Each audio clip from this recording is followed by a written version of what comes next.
He said the Bible don't teach you not to sin. Yes, the fuck it do. That's the whole point. When he took us, one second, word. When he took us the first job, I read verse 7. This you all seconds. Come on, man. This is insane. But that's that Christian dope. Go ahead, my child. Out there teaching it like we teach. We teach you Christ is a nigga. We teach you God is a nigga.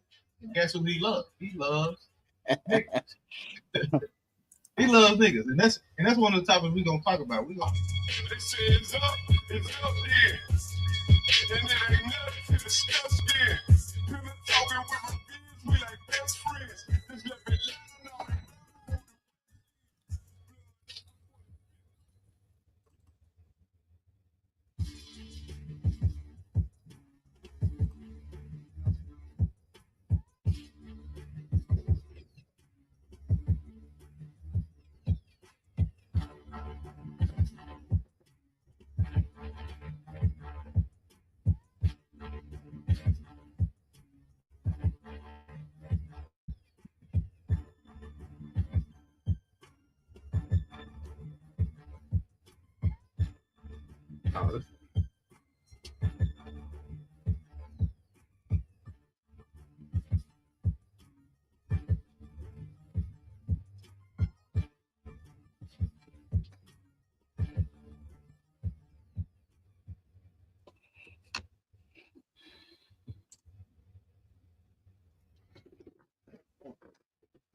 All right, Adawan, you good to go, sir. All right, hold on. That damn library jumped off. Uh-oh. Yeah, let me hold on. Let me click that. That's all right. Yeah, I gotta cut that one off. That ain't working right. Hold on 1 second, everybody. All right, come on, sir. Difficulties, but guess what? We back. We added everybody. Shalom, Israel. You understand? We got our brother. So like, let me introduce ourselves. You understand? You know, I'm Captain K, the Goggle Boy of the ISUPK up under Commander General Yohana. All right. And then y'all know I got my main man, Officer Maya Sha'ala out of ATL holding it down with us. You understand? And then we got our brother, Officer all support in the building. You understand? Holding it down up under Commander General Yohana, keeping the laws of God. You understand? Teaching this truth, waking our people up. You understand? The brother turned around. Hey, if you could, real quick, give a little rundown of what you seen when you was out there in the reservations, when you was traveling through there, and you seen a couple of our people. This shit is important, man, because like for some odd reason, people seem to think that like this is a wonderful place for everyone to be. You understand? Meanwhile, Hispanics, Native Indians, we oppressed like shit. You know, but when I turned around and looked up the numbers for the reservations, you know, because at first I remember hearing, oh, the Indians, they got casinos. I used to hear black folks that was mad about that, right? And I used to hear that all the time. Man, the Native Indians, they got damn casinos and this and that and that. But then when I actually did the research, no, they don't. They don't own any of them. The $5 Indians own them. The ones that paid to be a Native Indian. The ones that white men went and raped the Native Indian women and had children with them. Them the ones that own the casinos. Not none of our people. You know, they struggling with alcoholism, drugs, poverty, and every damn thing else. Child molestation oh my God. It all sounded like the black community to me. While they try to make the difference between those brothers And us, we still family, and we going through the same exact things in the reservations, in the barrios, and in the black community, in the hood, in the ghetto. All right. So go ahead, brother. Drop a little bit of that you seen when you was out there. What's your experience with it? Colonel Khan, sir. Colonel Khan. Yeah, I was in New Mexico, near Albuquerque and things of that nature. You got the Indians out there on the reservation. They are mostly the population in New Mexico. One thing I seen was that, Issachar out there too, not as much as the Indians, and it's mostly the Gadite tribes, what they call the Navajo Indians. And this particular tribe I found out was responsible for helping America win World War II, dealing with the Morse code and the language that they was able to create. It helped America defeat Japan, which a lot of us don't know about that. They out there on the reservations. I was actually able to interview one of the Navajo Indians, and he was just telling me how the fentanyl and the methamphetamine, the ice, is a big thing out there amongst them, and it's destroying them, and things of this nature. This particular guy seemed to be, homeless, and the alcoholism, like you were saying, is real, heavy out there. And they just got him tucked away. And I was also surprised that they celebrate Thanksgiving as well. And I was under the impression that they didn't, because the Thanksgiving is definitely about the slaughter, other Native American Indians. But to my surprise, they celebrate it, and they make up the same excuses we do. I just do it for the food and for the family and things of that nature, right? So that's why I figured like you said, sir, the curses follow us. Pretty much every, it's amongst us all, the Native Americans, and they also Issachar and the Native American, they don't like each other. Yeah. They're against each other. I also found that out, and of course we the same people. So it just go to show the division, man, and how Esau divided us, got us out the hood on the reservations and the barrios, making us think that we are separate people and we the same things, and we also experiencing the same things. Yeah, that's messed up, Bob. And when you said they make the same excuses for the food and stuff like that, black folks do the same thing. I even seen fake Israelites all over Clubhouse and Facebook making posts talking about good food, here we come. You know what I mean? Like we just cannot get away from this slave master. You know what I mean? It's like if I could, right? One second, word. This man that treated us so bad here in the past and to this very day, and we still somehow we make any kind of excuse to go get some good food, like to celebrate the holiday. You understand? Nothing wrong with eating, nothing wrong with turkey, nothing wrong with dressing. But on that day, I don't eat turkey and dressing. I would never eat that traditional Thanksgiving meal, all because my brothers and my sisters, they were slaughtered on this day. You understand? And in remembrance of that, I think I would not eat the food.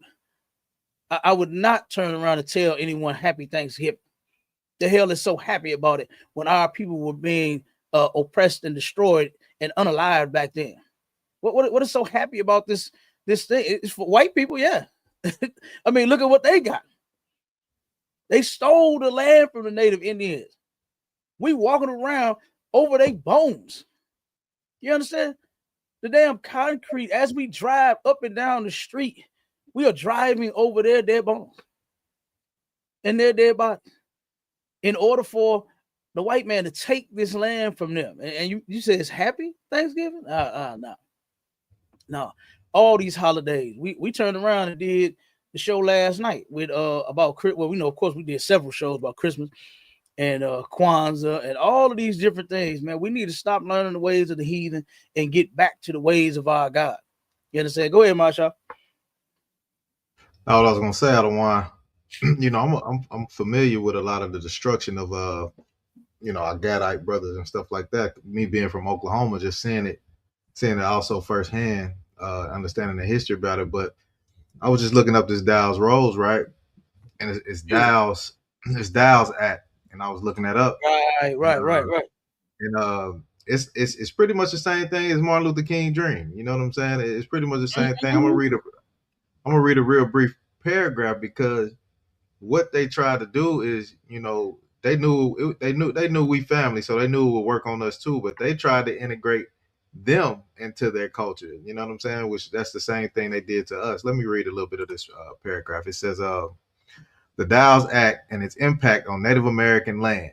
It says the Dow's Act, also known as the General Annulment Act, was enacted by the United States Congress in 1887. It was a significant piece of legislation with the primary aim of assimilating Native Americans into American society. The act sought to achieve this by transforming the communal tribe land ownership system into an individual land ownership model. The underlying objective of the Dowd Act was not only to promote the adoption of agriculture as a primary occupation among Native Americans, but also to integrate them into the broader fabric of American economic life. Though such integration, it was hoped that Native Americans would gradually assimilate into the social and cultural norms of the wider American society. So they looked at them as just savages and needed to be Yeah. changed. When they came over here, the natives had to teach them how to even live on this land. Yeah. You know what I'm saying?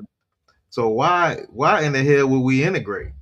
If we had to teach, why are we integrating with them? You know what I'm saying? So it was just another scheme and another trick that the white man does just to get us to not know who we are and divide us more and more as a family, as a nation of people. You know what I'm saying? It's a lot here, sir. Ain't no sweat. That's a fact. You know what I mean? And you right about them teaching us that the Native Indians were savages that they had to get under control. You know, when me and Officer Bond, I remember Cahokia Mounds right over damn, I'm pointing behind me, it's actually that way. Right over in East St. Louis, right? In Cahokia, right? Where they got Cahokia Mounds. The white man, when he came and took this land from them, that area, Cahokia Mounds, was like, man, it was like the biggest like metropolis like area. It was very industrious, all kind of businesses. The Native Indians had it going on over there. You hear me? And to this day, man, it's America. It's America now. From what I read, you understand, versus what I actually see now, it looks horrible. It's terrible, right? Anything that the white man get his hands on, he destroys it. You know, he absolutely destroys it. So we ended up going to the museum. I remember going there as a kid, and when I got in the truth, I said, man, you know what? I could probably bring out something for our Native Indian brothers and sisters. Let me go there. You know, because I didn't totally remember it.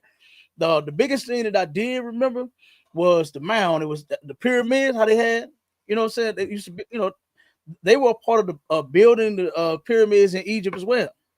And they turned around and they got some mounds. They got pyramids built up in Cahokia.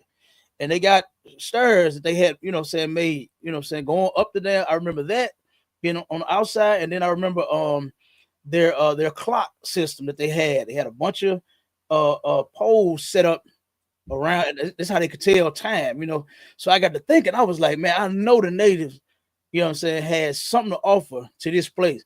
So I said, let's go to her. Bomb. Me and the bomb went over there, brother. I got disappointed.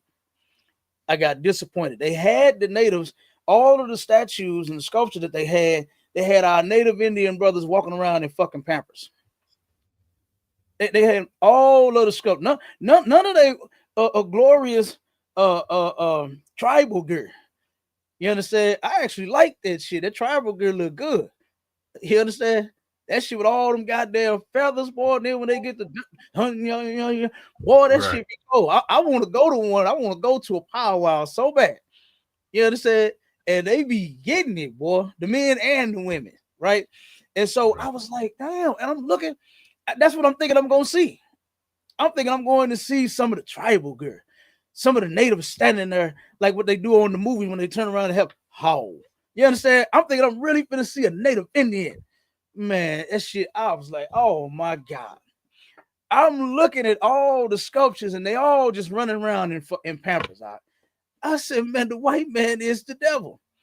He took everything, all of the stuff that they had, the tools, They had eyeglasses. They had everything. The white man got this in a glass case locked up, and then he turned around and went and made America's contacts and eyeglasses after. Right. You understand? I'm looking at the natives' invention, and then I'm seeing the white man and how he's making all of the money off of it right now. Any and everybody that need glasses is going to America's contacts and eyeglasses. Something that the white man stole from the natives and made his own, and now he's making, gazillions of dollars. I saw the tools, the hammers and things, all the stuff that they used to build everything that they had. And they turn around, and now I go to Home Depot and I see all the tools on the shelves. I see all of the tools on the shelves that the natives had in this glass case. And to know that the white man came here and stole the land from them, he stole the tools too. So I just think it's kind of ridiculous for and when the brother had told me that about the natives actually celebrating that day, he turned around, sparked something. That's why I looked that shit up. My shop. That's why I looked that shit up. I said, "No, brother, I can't. What? The natives is celebrating this?" And he told me about the interview and everything he did. I said, "Oh my God." So I looked that shit up myself, and yes, you have some native Indians that celebrate. Man, we brainwashed here. We have been brainwashed here. We are slaves here to the white man. He is our God. You ain't thanking God for Thanksgiving. You ain't thanking God for that day for all he's done for you. You thanking the white man for him unaliving you people, stealing the land, raping everybody. You understand? Cutting babies, pregnant women had their bellies cut open, and the baby snatched out of her belly. And who was that? Andrew Jackson? Andrew Jackson did that. Turned around and took the baby by the feet and beat the damn baby head up against a tree until the baby died. And you mean to tell me happy Thanksgiving? You mean to tell me turkey and stuffing, gobble, gobble? Are you kidding? That's insane. So I just wanted the brother to break that down, you know what I'm saying? Because, especially around this time, the year, all of the holidays, all of the most important holidays to American people, you understand? We are at that point. So now, since we just hit the Christmas mark, you understand? And one thing that I always do that we forgot to do, I usually have Officer Bond do this.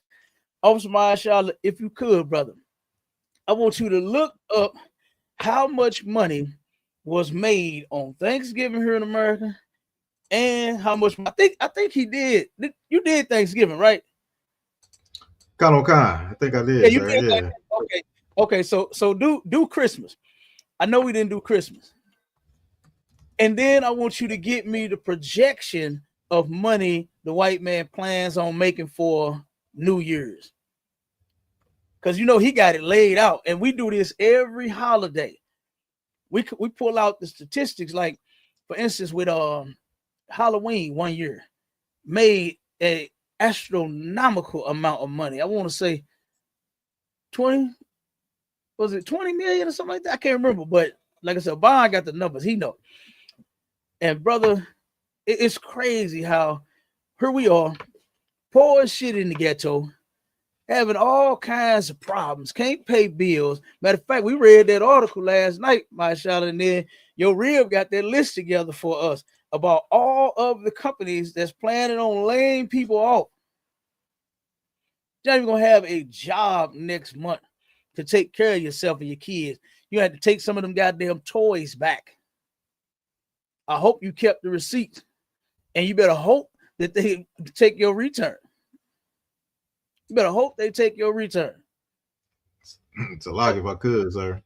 Come on with it. All right, let me give you some info right now. It says all right, oh wow. It says the total US Christmas spending for 2025.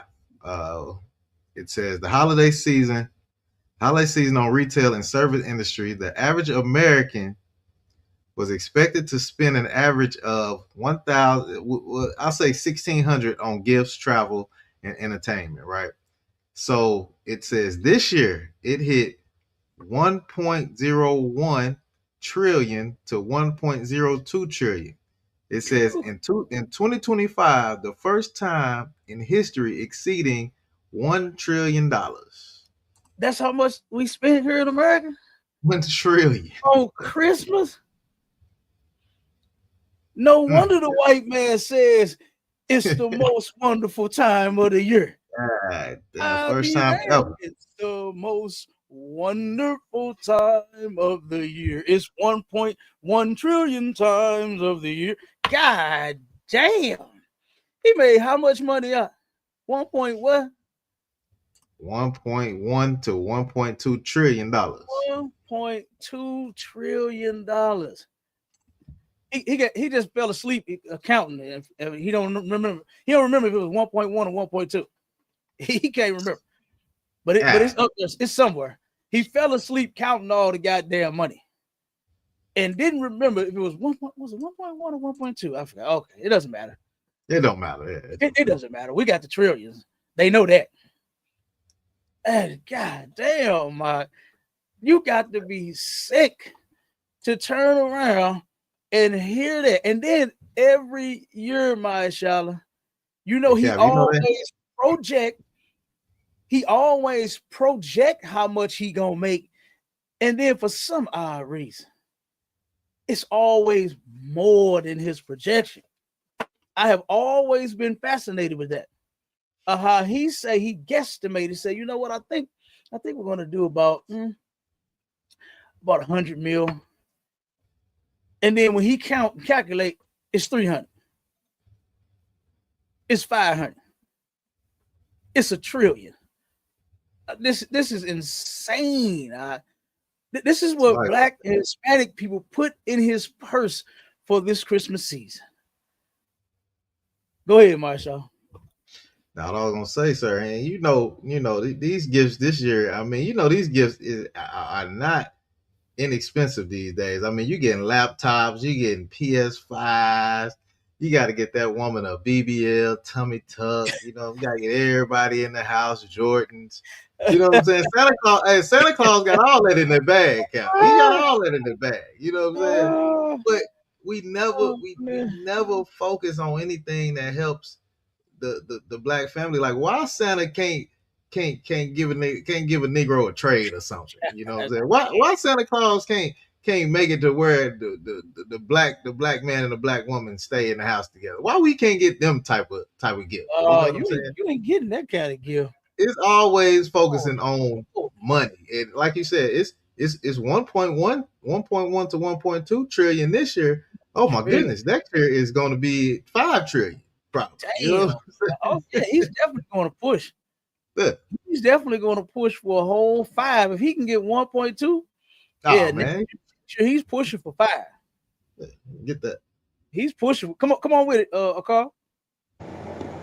Con, sir. If you could, I just been so puzzled about why this time of the year, and why everybody's so excited to celebrate it, but they always equivalent this time of the year with somebody that's done died in their family in the past, but here instead they would still sit up there and celebrate, this day.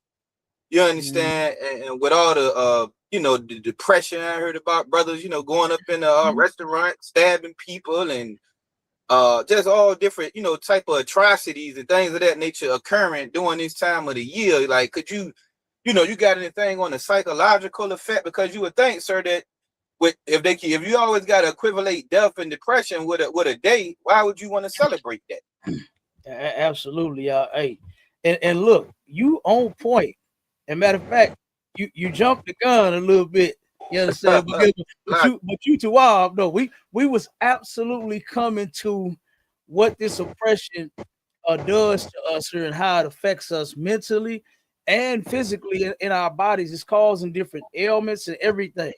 So I got one article that I was gonna read. Let me see.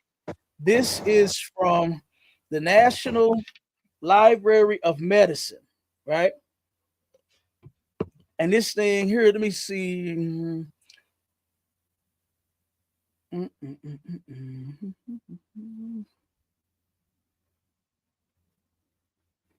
Okay, now here is a this is in the abstract of this article, right? It says it is widely accepted that SES is a fundamental cause of health inequality. Now the same way we suffer inequality. Oh, I'm sorry. Let me give you what it says here. The title of it. It says racial discrimination, inflammation, and chronic illness among African American women at midlife. All right. It says support of the weathering perspective. Okay, so then when I start reading the abstract, it says it is widely accepted that SES is a fundamental cause of health inequality. There is evidence, however, that race is also a fundamental cause of disparities in health. So and I'm gonna skip down a little bit. So to the point that what you asking is, why do we take something that's so depressing, something that's so harmful, give us all these bad memories and all of this, right? Why do we continue to celebrate this stuff? And it even break down that too. You understand? So, but this is one thing right here. This is the cause of a lot of our problems here, this oppression that we're suffering, right? And it says in the U.S., now this is in the introduction, right? In the U.S., individuals of color, especially Black Americans, suffer a greater prevalence and earlier onset of chronic illness and disability than other ethnic groups. For instance, Blacks are over twice as likely to develop diabetes or to die of sudden cardiac arrest compared to white Americans. They demonstrate higher rates and earlier onset of elevated blood pressure, arthritis, and cancer. And they are more likely to suffer from wait a minute, hold on. I can't pronounce this word. Comorbidity. I think I got that right. Hopefully I got it. Comorbidity. I can't pronounce this word. And of these conditions, the most prominent race differences in health emerge in middle age, and the mortality rate of middle-aged Black women have actually worsened since 1960. So that's some of that one right there. And then, hold on, let me get the other one real quick. It says, while many factors contribute to mental health issues across all populations, research indicates a strong correlation between experiences of oppression, discrimination, and systematic racism and adverse mental health outcomes in African Americans. The stress associated with these experiences can lead to higher rates of certain conditions. So this place right here is absolutely hell for us. When they say that this is the most wonderful time of the year, not for everybody. Not for everybody. As you can see, that video that we had shared the other day, mashallah, with the little girl, all she wanted for Christmas was her daddy. This place, you understand, us being under our oppressors, which is the so-called white man, and him hating us so. Hating, you know how people say you can either worship the ground somebody walk on, or you can either hate the ground that somebody walk on. They absolutely hate it. You understand? What else they say? They hate our stinking guts. You understand? That's the white man when it comes to us all day long. He makes reasons. I had to argue with a goofball the other day about that video where that white woman took out all of her anger and frustration on that Somalian and called him a nigger. No. What was it? Ice cream shop? Wherever she was at, right? I had to argue with a nigga. I said, man, show me the videos. Because what they were saying was white people don't see African American, Somalian, Ethiopian. They don't see these things. He said all they see is black. I said, dude, you got to be retarded. Because if that's the case, why haven't Somalians been discriminated against, pulled out of their car, unalived by police. Why haven't these things happened to them also, since it's just the color of our skin that they see? You understand? If they don't know who they're dealing with, why is it always happening to a Tyrone, a Antoine, a Dante, a Keisha, a Sharmika? You understand? Why is it always us? Since he don't see nothing but color, since he don't know who he dealing with. You understand? The white man absolutely knows who he's dealing with. He know that blacks, Hispanics, and Native Indians are the chosen people of God. He knows Somalians are not. He know Ethiopians are not. He know Africans are not. Right. This is why you see a video of her taking out her frustration on him that she got, because guess what? They don't hate Somalians. They don't hate them Somalians, man. You understand? Not like they hate us. Not like they hate. Don't get it twisted. The white man don't love he don't even love himself. Look how he do his own people. You understand? Look at what Commander General Hanna said. He said, well, if you didn't have us to beat on, you would be an animal to yourself. And look at how they used to do their women back in the day. You got so many videos that I bypassed, right, for our shows, Defile Not Thy Child. Do you know how many white men are molesting their children? Do you know that there is some videos out there where white women, white mothers are urging their children, if they ever get lost, to find a black man? Why? Because that white man, I'll probably never see you again. But that black man, he'll make sure you get home. Do you know, brother, that they ridicule a brother online? There was a brother that turned around and, or what they call it, suffered some backlash. He found I believe it was an 8-year-old little girl walking in the extreme cold and snow. And this brother took the time out of his day. He said, oh my God, why is this baby out here? The brother took and made sure the baby got to school safely. And do you know that they ridiculed this brother?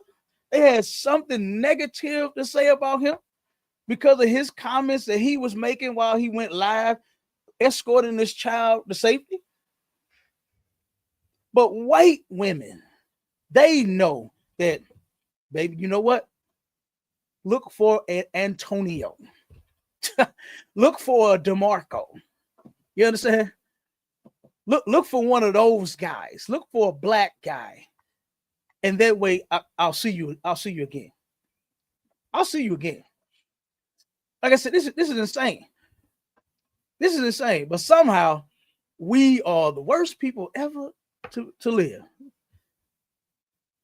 All of the things that we suffer here in this place, the white man isn't making $1.2 trillion off of the hard work and sweat from white people.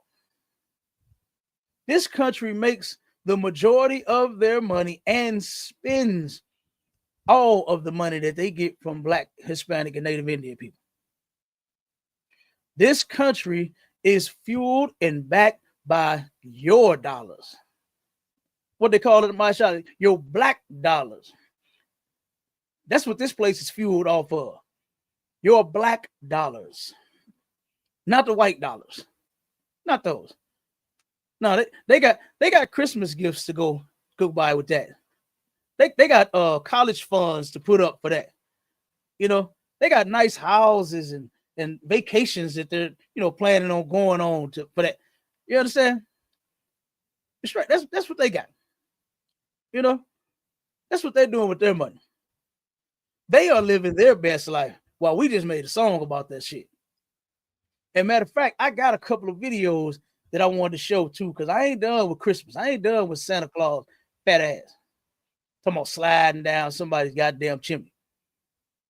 My Charlotte has started showing the Christmas spirit and what that Christmas spirit is actually all about. Right?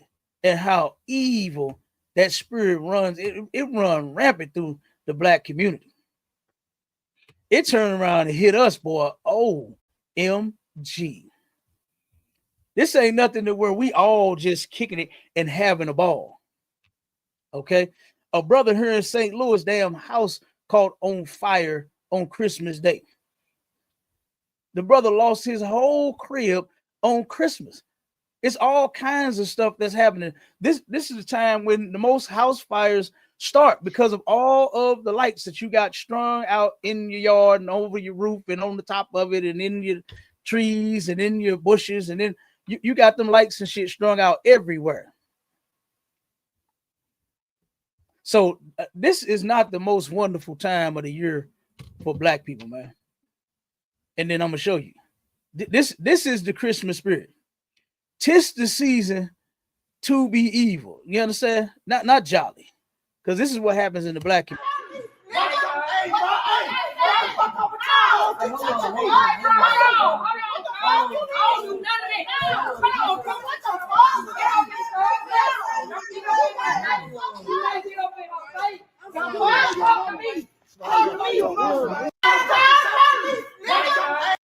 Mashallah, I thought the song said, all I want for Christmas is my two front teeth, not to knock your two front teeth out your mouth. Because Right. that's what's about to happen. Next Christmas, you're going to be wanting a new set of two front teeth. Because you're about to get them knocked out your goddamn mouth sitting here arguing. 'Tis the Christmas spirit right here. It's like This my is cousin, it, sir. Come on, Mashallah. I mean, it's so crazy, man. Our people go put on these stupid outfits, man. Everybody supposed to be happy singing Christmas Carol and drinking eggnog. What's going on? They supposed to be drinking eggnog. I mean, Yeah, what's right. going on, man? It's supposed to be a jolly time. Everybody, they in Santa suits. Yeah. You know, they got the stupid Santa Claus hat on, and you about to kill each other. You about to kill each other, man. Hey, what he say, Mashallah? Have a holly jolly Christmas. What's wrong with you? You know, Yeah. what is wrong with you?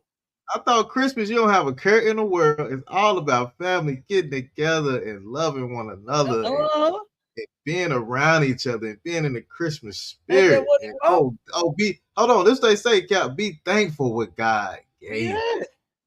The gifts don't matter. It's the thought that counts, man. It's Look a like time y'all for about family. Time for us to come together. Yeah. We're supposed to be having a holly and jolly Christmas. Ain't that what the song say? Have a holly jolly Christmas, right? Don't let us start playing the Temptations Christmas and the Mariah Carey and the Johnny Gill. You understand? Don't start playing those. You understand? To where you already know that. Of course, I ain't with that shit. Of course, it's all evil. But I'm just saying, black folks start singing the song. Because Bing Crosby, when he turned around and saying it's the most wonderful time of the year, that shit, boy, you barely hear that. But you will hear the Temptations and their Christmas CD. You will hear Mariah Carey's. You understand? You will hear black people when they sing because they can blow the roof off a place with their vocals, So, but look, this is the Christmas spirit right here. This is what happens around the holidays. We showed the fights and the tables being brother. You remember that video we played where that one cat took and flipped the whole goddamn buffet table over? Yeah. It was Thanksgiving. And everybody got their plates and their forks and their knives and their hand, boy, ready to dig in that turkey and that dressing and them candy yam. You understand? And turn around and that bastard got mad, boy, and flipped the whole goddamn table. The whole family was disappointed. Right. I said, damn, Mark. But that's because you're not supposed to be celebrating that shit. Around the holidays, it brings an evil spirit amongst our people. This ain't nothing to where it matches the songs. As you can see, it don't match the songs. Mashallah played a video yesterday where the chick turned around and took the whole pot and bust her cousin upside the goddamn head with the pot. You know what I'm saying? Hey, Cap, shrimp scampi went everywhere. All that unlawful shit hit the floor. Right along with Big Cuz. You understand? They got knocked upside the head. Big Cuz hit the floor right along with the shrimp scampi. here go another one. Check this one out. Now first, I want to turn around and I'm gonna read this thing and what it say. So it says here, this is Tanisha Bankston, right? On Christmas Day, said all I ever wanted was a relationship with my father. Ever since I was a child, but there's always been a void. I just talked to my dad yesterday, and we agreed to meet today and exchange gifts. But I get a text saying we had to get our gifts after Christmas. I asked why, but the message didn't go through. So I felt some type of way. I went to his house to go see him. He came to the door and let me in. I spoke to my dad's wife, Tank, and I asked her what was her problem with me. And she said, I know. I said, I have never done anything to you but respect you. She started cursing me out, calling me a whore, and telling me that's why my kids had different daddies. I said, sometimes that's life. She got up and put her hands on me and pushed me in the face. Then she started yelling at me, telling me I wasn't welcome to her house and kept telling me to get out. I cried because it hurt, but she really showed her true colors. Telling us we're not welcome to her house was wrong and that my dad isn't my dad. Everybody who goes to church aren't really holy. Let me tell you something, sister, baby girl, Miss Tanisha Bankston. And I'm going to tell you this out of love. Anybody that goes to the Christian church is not holy at all. You better listen to me, sister. You better listen to me good. This is what happened when she got there. Check it out. Y'all finna come out of here, but that's not right. How you gonna let her do that? Look at how she acted. He ain't even did nothing to her. Get him out of here. Ain't nobody. What's wrong with her? How you gonna tell her? Then you got your phone turned off. You my daddy. Get out of here, You though. are my daddy. Get this girl out of here. How you gonna like Get out of here. Then you got your phone turned off. You got You don't want to be bothered with you. Get out. Yeah, because of you. So, come on, baby. Don't worry about it. How you gonna act like that? How you gonna act like that? I'm your daughter, no. But I'm your daughter. You don't do no stuff like that. You don't do no stuff like that. Don't worry about him. It ain't right though. Don't worry about How he gonna? Why don't you give love on Christmas Day? It's Christmas for Christ's sake, right? Why didn't you let the woman is up damn near naked in front of this man's daughter, in front of the grandbaby? You assaulting the mother in front of her child. You understand? Putting your hand on that lady is huffing and puffing. She is really mad. And to go all off on her and say those things that you got different daddies, you know, so your kids got different daddies. He ain't your daddy and all this stuff. Come on, this is an evil black woman, man. Dang, it's a lot of a This is an good evil black woman, and this brother has no control. A lot of brothers cannot control these monsters, man. A lot of these black women are creatures from the Black Lagoon. It's Christmas, Granny. It's Christmas. Why didn't you welcome everyone into your home? Why didn't you let him? You in the bed, butt ass naked and sleep. Why didn't you let him deal with his? Now again, we're not for Christmas. I'm just talking about this situation. But why didn't you just let him deal with his daughter and the grandbaby? You ain't got to celebrate them. You let him do it. That's his daughter and his grandbaby. Why did you have to get up half naked and go fuck with this lady, Granny? That's because this is the Christmas spirit right here. Go ahead, Michelle. I was gonna say, sir, you know the song say have a holly jolly Christmas, but then it say just be good for goodness sake or Christmas sake, one of them. I don't know the song, but I know it's somewhere in there, right? He should have been good for goodness sake, because not only did he kick the daughter out, but the little girl got kicked out too. What? She just look at her. She just sitting there. She's like, y'all finna put me out too. Traumatized. The baby is traumatized.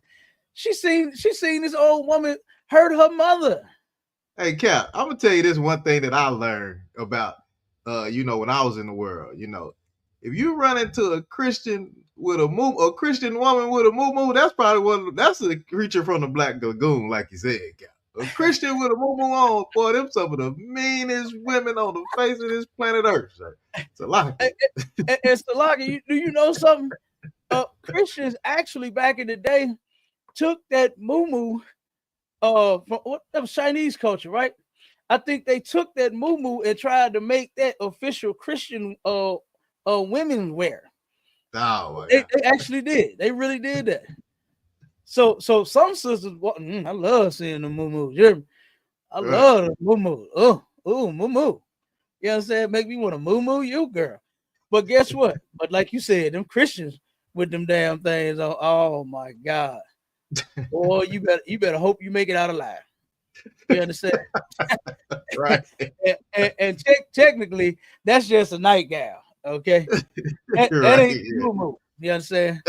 Like I said, I like the moo a little bit, my shot. You got to back up off the moo. You understand? You got to back up off the moo. Yeah. Because the moo Christian got it all. Oh my God. The moo lead to some moochu. You understand? Right. So let them wear the moo. You understand? Because the daddy want the moochu. Okay. Right. Hey, but I get your point though. The woman she's naked, man. This is embarrassing. This is humiliating. This is a shame. You get out of your bed to go fight somebody, all because you don't like them, because you evil as hell. This man is communicating with his daughter, and this woman made him disconnect his phone, turn his phone off. She said a message didn't go through. He done turned his phone off because of this broad, because of this monster that he's living with. You know? He ain't got a pair of balls on Christmas. God, no. He ain't got none no day. He ain't got none no day, huh? Not just on Christmas. No, you can tell he ain't got none on no day. Just imagine being in the house. Got all the balls on the Christmas tree every day. Being in the house. Look, she blocking the door. You don't even want her there. Then you go block the damn door. Like, make your mind up, bitch. You want me to get out or you want me to stay? You know what I'm saying? The man had to grab her to make her move. Right. He like, look, get out the way, Bertha. You understand? Whatever her damn name is. Like, this is insane, man. But this is what happens. This is what's happening in the Black community, man. On these holidays. This shit ain't nothing good. Kids ain't going to school. Yeah, they get to tell what type of new shit they got, if they got anything. Right. But guess what else they hold on to deep down inside is what this little girl holding on to. All of the hurt. All of the hurt. And we're gonna get straight into it now. You understand? We're gonna get straight into it. Check this out right here. This right here. This was a shame. You talk about defile not thy child, and boy, I'll be damned. Our sisters and some of these men, they are doing it. They are defiling the hell out of these children. All right. So let me play this. Look at this one up. Oh, damn. Did it drop? Okay, hold on. Dropped off screen. I got you. Hold on one second. Let me pull it back up. This was insane. All right, we up now. Look at this. Oh man, come on. I don't know, man. Now this brother, he talking on the video, but look at this shit. Look at this shit. This is insane. And the guy, I'm guessing that's the father. I don't know who this is back there. I'm gonna pause it. Look at this man back there recording this. He's recording this as if the princess is actually coming down the stairs in her grand ball dress. You understand? Like what? I mean, what the? Oh my God! I can't believe that it was a man involved in this. I could not. This reminded me of that. Remember when that brother, that father, turned around and took his son to the prom? He was his son's prom date. In a dress and in a wig, dressed in drag, and this man took, man, I would have never in my life did fuck your prom. You supposed to make daddy proud, nigga, and turn around and find you a nice little date, little young sister, so we can get you a nice little suit. We know you want to dress up. She gonna be dressed up. We gonna rent you a nice little, what y'all want to what kind of car they rent? Charger, Challenger, something. Charger, Challenger. We're gonna rent you one of them. You understand? I want to turn around and be proud of my son, not take this faggot to no goddamn prom. Are you crazy? I will disown my children. Any one of my sons come home a punk, I never want to see you again. And I don't give a damn how you and nobody else feel about it. Same with my daughters. You come home a carpet muncher, I don't never want to see you again. It won't matter to me if I never see you again. This right here, and this kid is young. He's about 10, maybe. You understand? This kid is about 10 years old. So we know that this guy here has to be a punk too.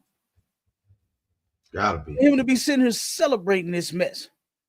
That father that took his doggone son to the prom, I believe he's a punk too. Because how are you encouraging that mess? When if any and everybody know anything about punks, is the majority of them have been molested. Almost all of them have been molested. And here you are encouraging two evils in one. The Lord said, not for our sons to be a homosexual. Carl, get this scripture for me, y'all. Say it again, sir. I was telling Officer Carl, he's still on? Yeah, Come, sir. All right, grab the scripture for me, y'all. Get Deuteronomy 23 and 17 for me. Come. Go ahead, you got it. Come, sir. Come on. Deuteronomy, chapter 23, verse 17. There shall be no whore of the daughters of Israel. Stop right there. So this is for our sons and our daughters. This scripture right here pertaining to how we should be raising our children. And this is poor parenting right here. This is horrible for a mother to encourage this. I got another video that I was going to play, but I ain't going to play that one, right? Because we're going to roll through so we can get through everything on time. But I got another video where the sister, the caption that she made, a matter of fact, I'm going to save it to after he read this for the sons. But for our sons and our daughters, there is a certain way that the Lord said to raise them both. And guess what? The only way is straight. That's it. That's the only way that God said for us to raise our children, not to defile them like this, to give your son one of your purses, to give him a pair of your shades. Let me tell y'all something, man. I love my daddy so much. That nigga was my hero. Do you know what I used to play with? I used to play with my daddy gold chains. That nigga had a whole bunch of jewelry. You understand? That nigga had a whole bunch of rings. I used to put my daddy big ass rings on my little bitty fingers. And I was walking around the house like I was my daddy. I used to sneak and do this when my daddy would be asleep or he'd be gone. I would go in his room and I would put my feet in his big ass size 12 shoe. I ain't walk around in my mama heels like what's that basketball player name? Dwayne Wade. Wayne Wade. I ain't walk around in my mama heels. Fuck that. I wanted to be like my daddy. I used to take my daddy pick and shit. He had picks and combs.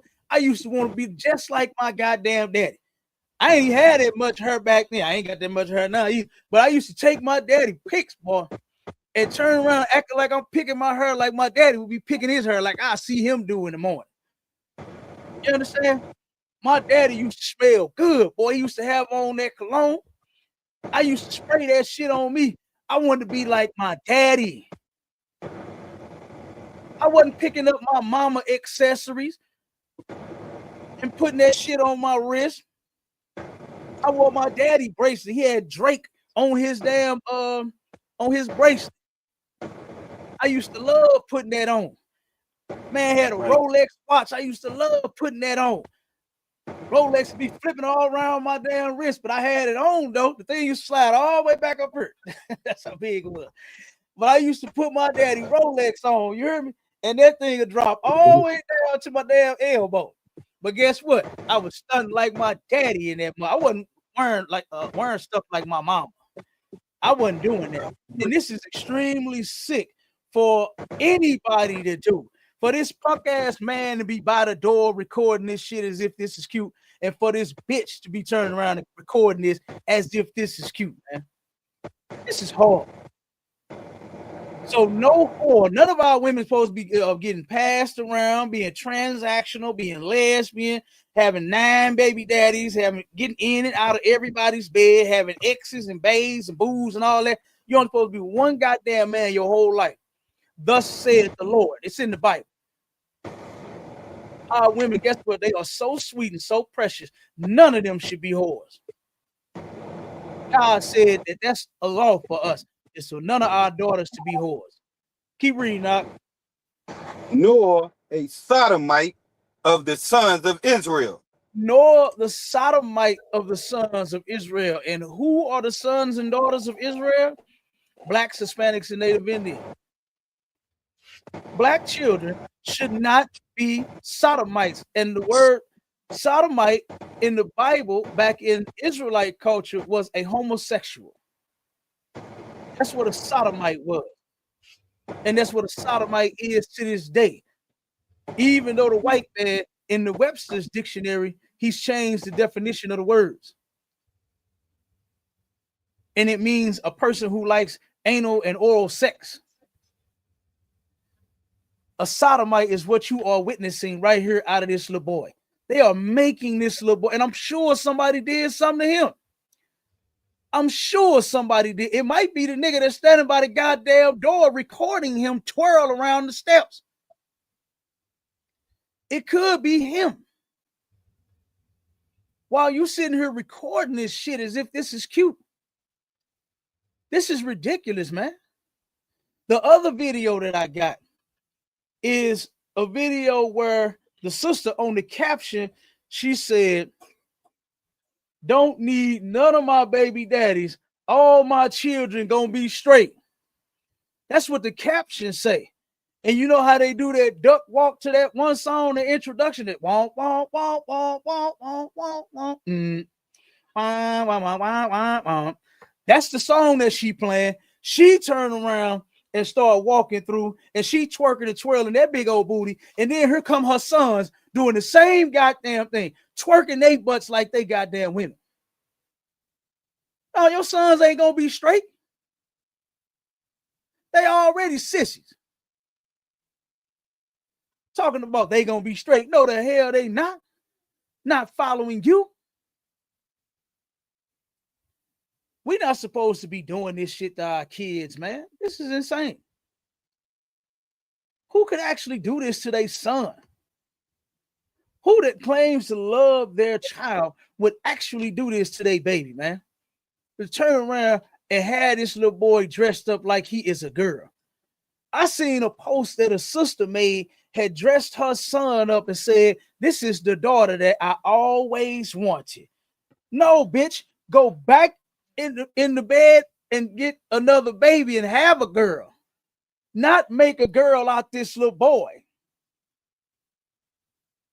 When I saw that, mashallah, I damn near threw the goddamn phone out. I damn near threw the phone, brother. You know they say, Cap. Go ahead. You know what they say? They say God made them that way. Oh, yeah, it was actually you.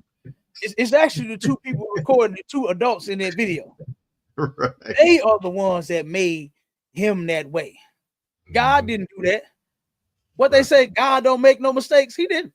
He didn't, and he don't.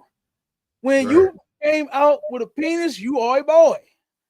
Right. And when you get old enough to desire someone to be with and have sex with, it's supposed to be a girl. And vice versa. If you were born with a little vajayjay, you are a girl.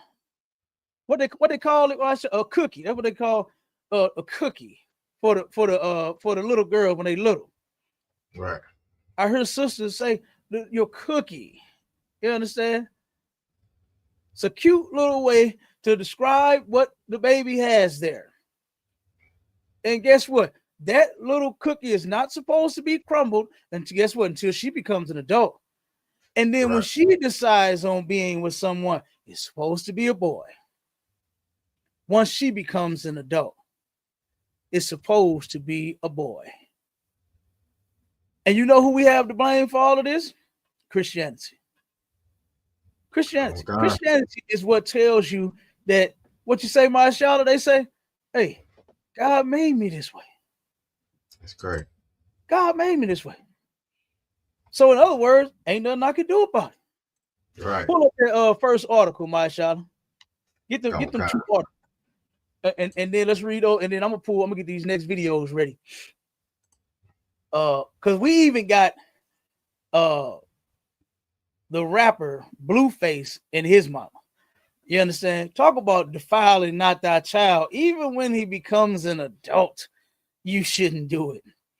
You understand? This was insane. Even witness what this man said, you know, about his mother. This was insane.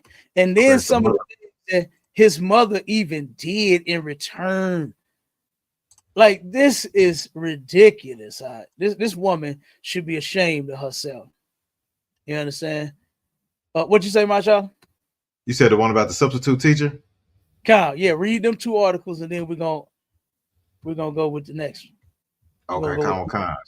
It says 29-year-old LaDeja from Florida was substitute teaching a middle school substitute teaching a middle school when she encouraged the kids to take their fight outside. The kids went outside and formed a circle around the fighters when LaDeja told them to start fighting. The fight was recorded by multiple students from the school. LaDeja was arrested at her apartment last night and charged with 2 counts of felony child neglect and 2 misdemeanor counts of contributing to the delinquency of a child. Mm-hmm. That's what happened with this sister. We defile not thy child. That's the reason that it's called this. You understand? Because we are not supposed to be defiling our children in no type of way. We're not supposed to be mistreating them at all. And I'm gonna give you the scripture on that. Go a call. Give me so like if I could, Cap. 6. One second. Let me get a brother description. Then you got it. I believe it's Ephesians 6 and verse 4. Grab that for me. Go ahead, Masha. Now I wanted to put this picture on the screen, sir, because this is crazy right here. Yeah, that's right. I don't know if you can see it. Let me see. I don't know if I can make it no bigger. But she out there teaching. Yeah, she got a black eye. Yeah, he told that black eye. Yeah. Yeah, she was out there fighting with the kids. Yeah. She got a black eye damn self. What the hell is going on? Oh, I noticed that too. I noticed that too. Yeah. She got the black eye too. She went out there and got right in the shenanigans with the kids.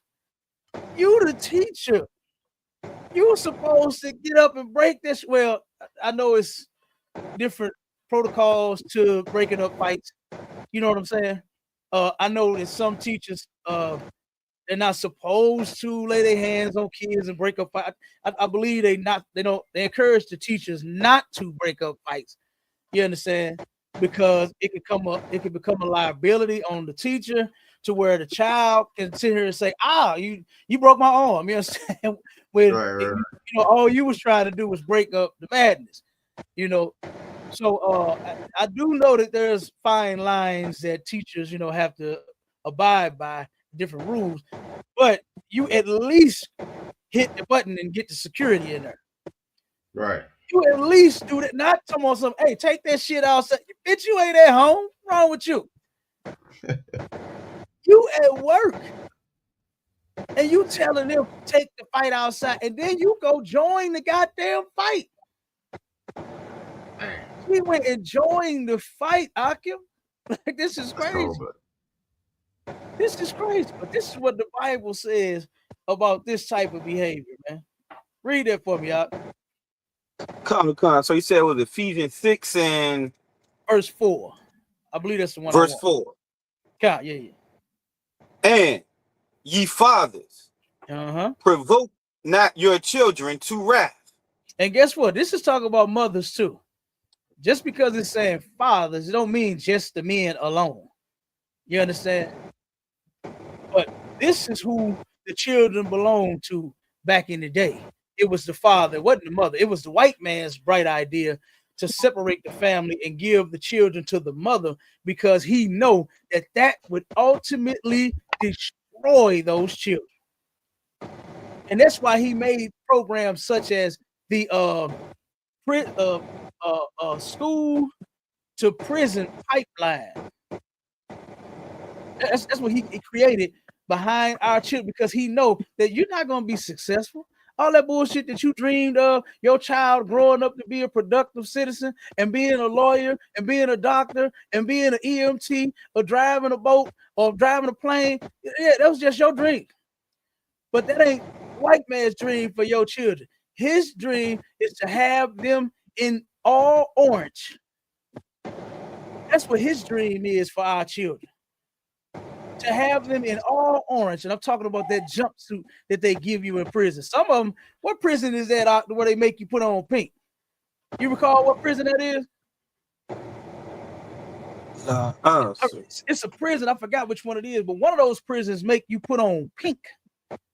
You understand? You put on a pink jumpsuit. But you know what Commanding General Yohana's dream for your children is? To be a soldier up under him in the ISUPK and put on all black. You understand? For princesses to put on pretty dresses and head wraps. You understand?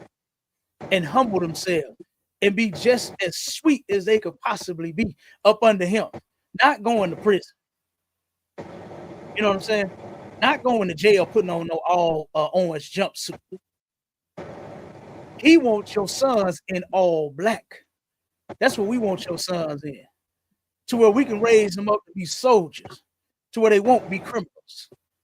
You understand? To where they turn around and instead of going to jail, you know where they going? They going to class. They coming to learn God's laws, and they're keeping them. Instead of taking that pipeline, being bad in class, and then they turn around and call the police on you, and they come lock you up. Like so many stories that we have done over and over and over again, to where our children, that story, I'll never forget it. I'll never forget the pictures that I seen of this white animal that took this little sister, right? I forgot the class, but we got the article. I know pretty much everybody probably remember this story. There was a little sister that had just lost their either mother or grandmother. I can't remember which one it was. But I think it was her mother. I think it was her mother. I think her mother had passed away. And the child was totally disconnected in class. She was on her phone. The teacher didn't even have enough compassion on this baby to say, you know what? She did just lose her mother. I ain't even gonna bother her. You understand? If any of the other students was to say anything to me about her, I would tell the other students, mind your business, please. She's fine. And then I would talk to the baby after class. You know, try to tell the baby, listen, I know you're going through something, you lost your mama, this and that, you know, but just you try to keep your phone away if you can.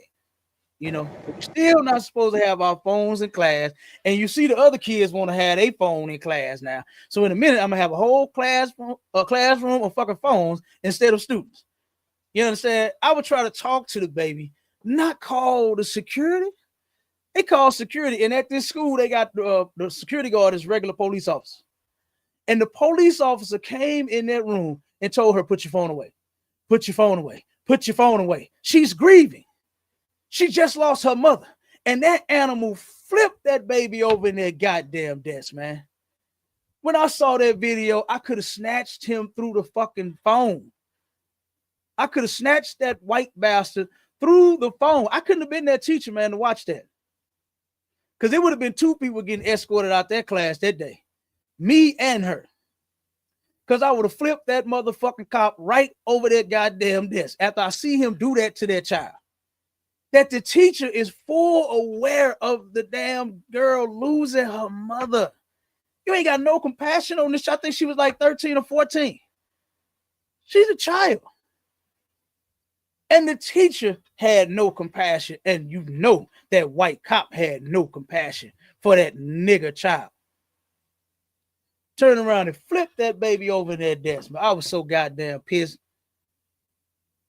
Oh, I was so pissed. And I really hate what I see here that's happening to my people. I have a sister that always asks me. She on Facebook and everybody know her. Everybody know her. You know who I'm talking about, my Shala. Sister Christy. You understand? She always used to ask me. She used to say, why don't y'all just pray that Jesus come back and save y'all? So y'all can get out of here. Why y'all suffering since y'all got it right? I had to correct her. I said, you know what? One thing that we're not doing is we're not suffering. We're not suffering in the ISUPK. We actually serve the Lord. Right. But what does that have to do with what I'm witnessing my people go through? Right. You know, I'm seeing what they go through. I feel their pain. That pissed me off. I went into full daddy mode and I'm just watching the video on my phone. Because I would have broke somebody's neck had I have seen them do my child that way. I was so mad I could have took that devil by his goddamn, if my hand would have fit through my phone and grabbed his neck, I pulled his ass through that phone out and I stomped the shit out of him for what I saw him do to that goddamn girl. It's a lot if I could, sir. Come on with it. It's just a quick question because I've been hearing this come up a little bit too. So why do the white police, they always got to go to this sensitivity training? Why black people don't never have to go to sensitivity training? We don't never have to go to sensitivity training. You know what I'm saying? It's never all these white people having to go to some type of sensitivity training because you don't have no damn compassion. You don't have no sensitivity. Yeah. They spend millions and millions of dollars a year to send people to sensitivity training classes. White people. That's for them. It ain't for black people. You know what I'm saying? Yeah, right. That's a fact, Mahershala. You don't ever see black cops having to go to sensitivity training. Because we already have compassion. Right. We already know that the person that we are dealing with is a human being, just like myself. General Haas talk about it all the time. What's it called? General, boy. General Haas was a bad man, boy. And he used to be a cop. And he turned around and met Commander General Hanna, learned the truth, and he left that. And he tells his stories all the time. And I think that they are absolutely amazing. To where this brother turned around and was told to follow the protocol and start abusing black people like what every other cop does. They wanted him to fall in line, but he didn't do it. He said it was several times to where because of his training and because I'm telling you, that man, that's a bad man with them hands. You understand? I done heard the different stories about General Haas. I don't think you want to play with him. You understand? But this man turned around and he done been in gun battles and all kinds. He had guns pointed at him, busted at him, and all kind of stuff. And this man dismantled this brother or whoever with his hands. You understand? He didn't even have to pull the pistol. Right. So I know if that brother could do it, you know who else could do it? White people could if they turn around and had some compassion. Right. If they didn't need that sensitivity training, because even after the training, it don't work. But if they had something built inside of them that will make them sensitive to another person having feelings, and you mistreating them, and they might not want to be mistreated, then you might not do some of the stuff that you do. But guess what? That's something that you just don't have inside of you, Mr. White Man. You don't have any compassion, especially for black people. Right. Especially for that little black girl. Boy, I'm telling you, that pissed me off. That pissed me off. So the different things that we are suffering here, I used to tell Christy all the time. Sis, I don't want to leave here without my family. Those people that you talking about that got it wrong, they still my family. Right. And I'm not in such a rush. Oh, Jesus, please come take me now. Oh, I can't take it.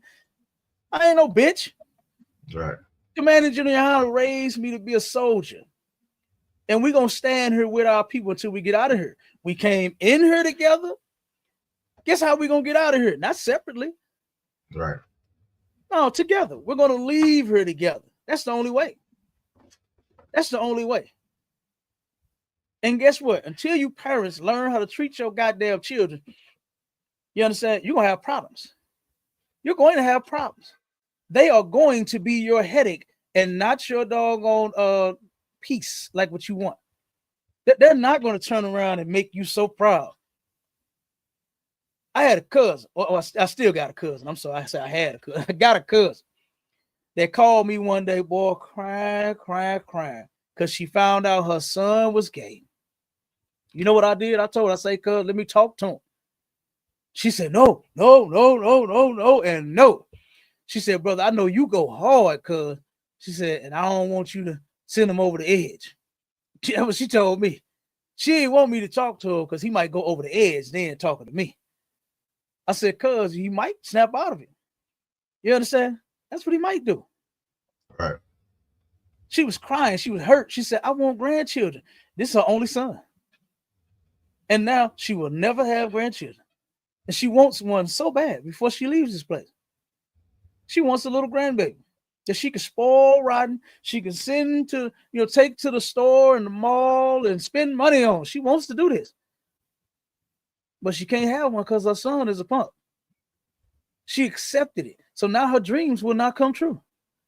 Her dreams of being a granny or a nana or a meemaw, whatever they call, what they call them, what they call the grandma. Meemaw. Meemaw. You ain't finna be one.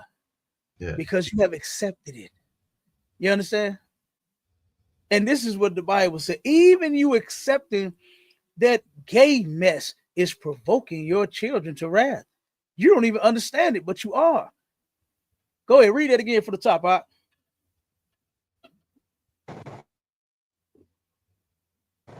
All right, Colonel Khan, sir. Ephesians chapter 6, verse 4. And ye fathers, provoke not your children to wrath, but bring them up in the nurture and admonition of the Lord. Bring them up in the nurture and admonition of the Lord. We are not supposed to be mistreating our children in no way, shape, form, or fashion. We are not supposed to be physically abusing them, verbally abusing them, sexually abusing them. I got a video of a father that molested all of his goddamn children. So disgusting. You are a father. Why are you doing this to your babies? Your baby is supposed to one day grow up and be just as beautiful as her mother is.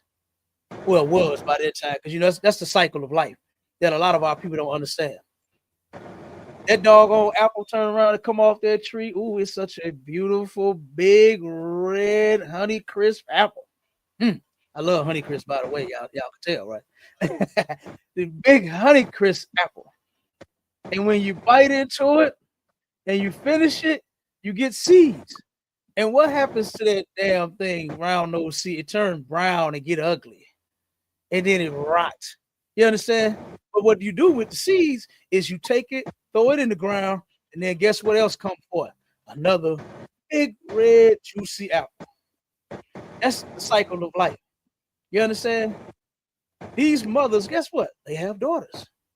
And mama is so pretty. She's so beautiful. She's so rich and thick and chocolate or caramel, butter, pecan, whatever flavor you like. We got 12 scoops.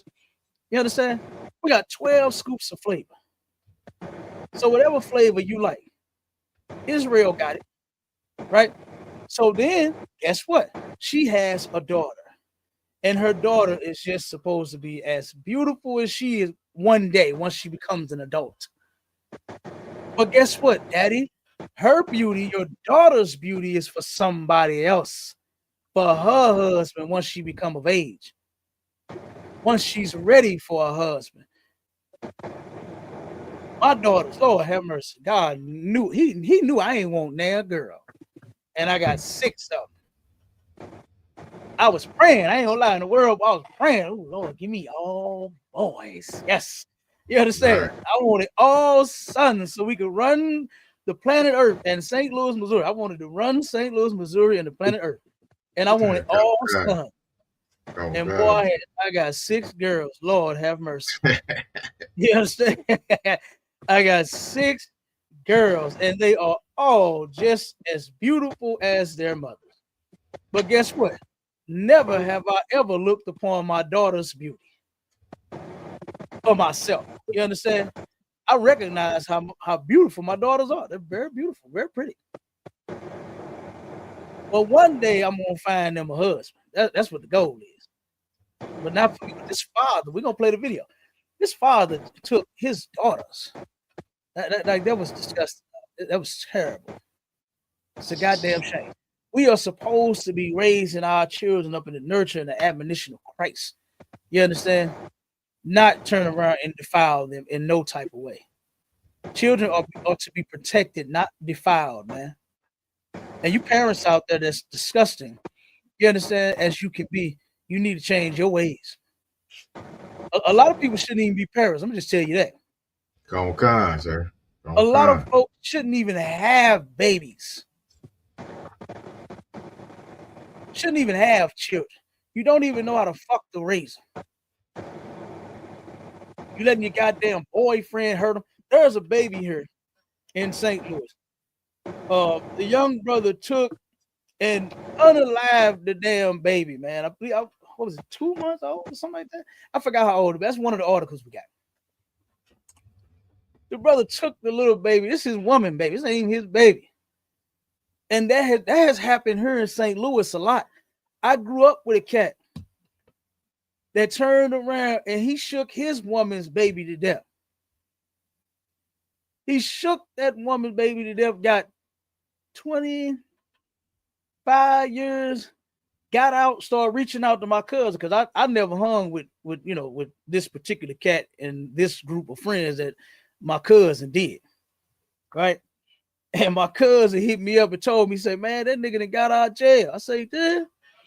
He said, yeah. He said, but I don't know what he calling me for, nigga. I got kids. My cousin never forgot, even though it was 25 years ago, he still got a little kid. And he remembered what this brother did to that sister baby by shaking her until she was unalive. He said, oh, no, I ain't hanging with you. That's what he said. No, I ain't hanging with you. So we are not supposed to be defiling our children in no type of way. Now let me show you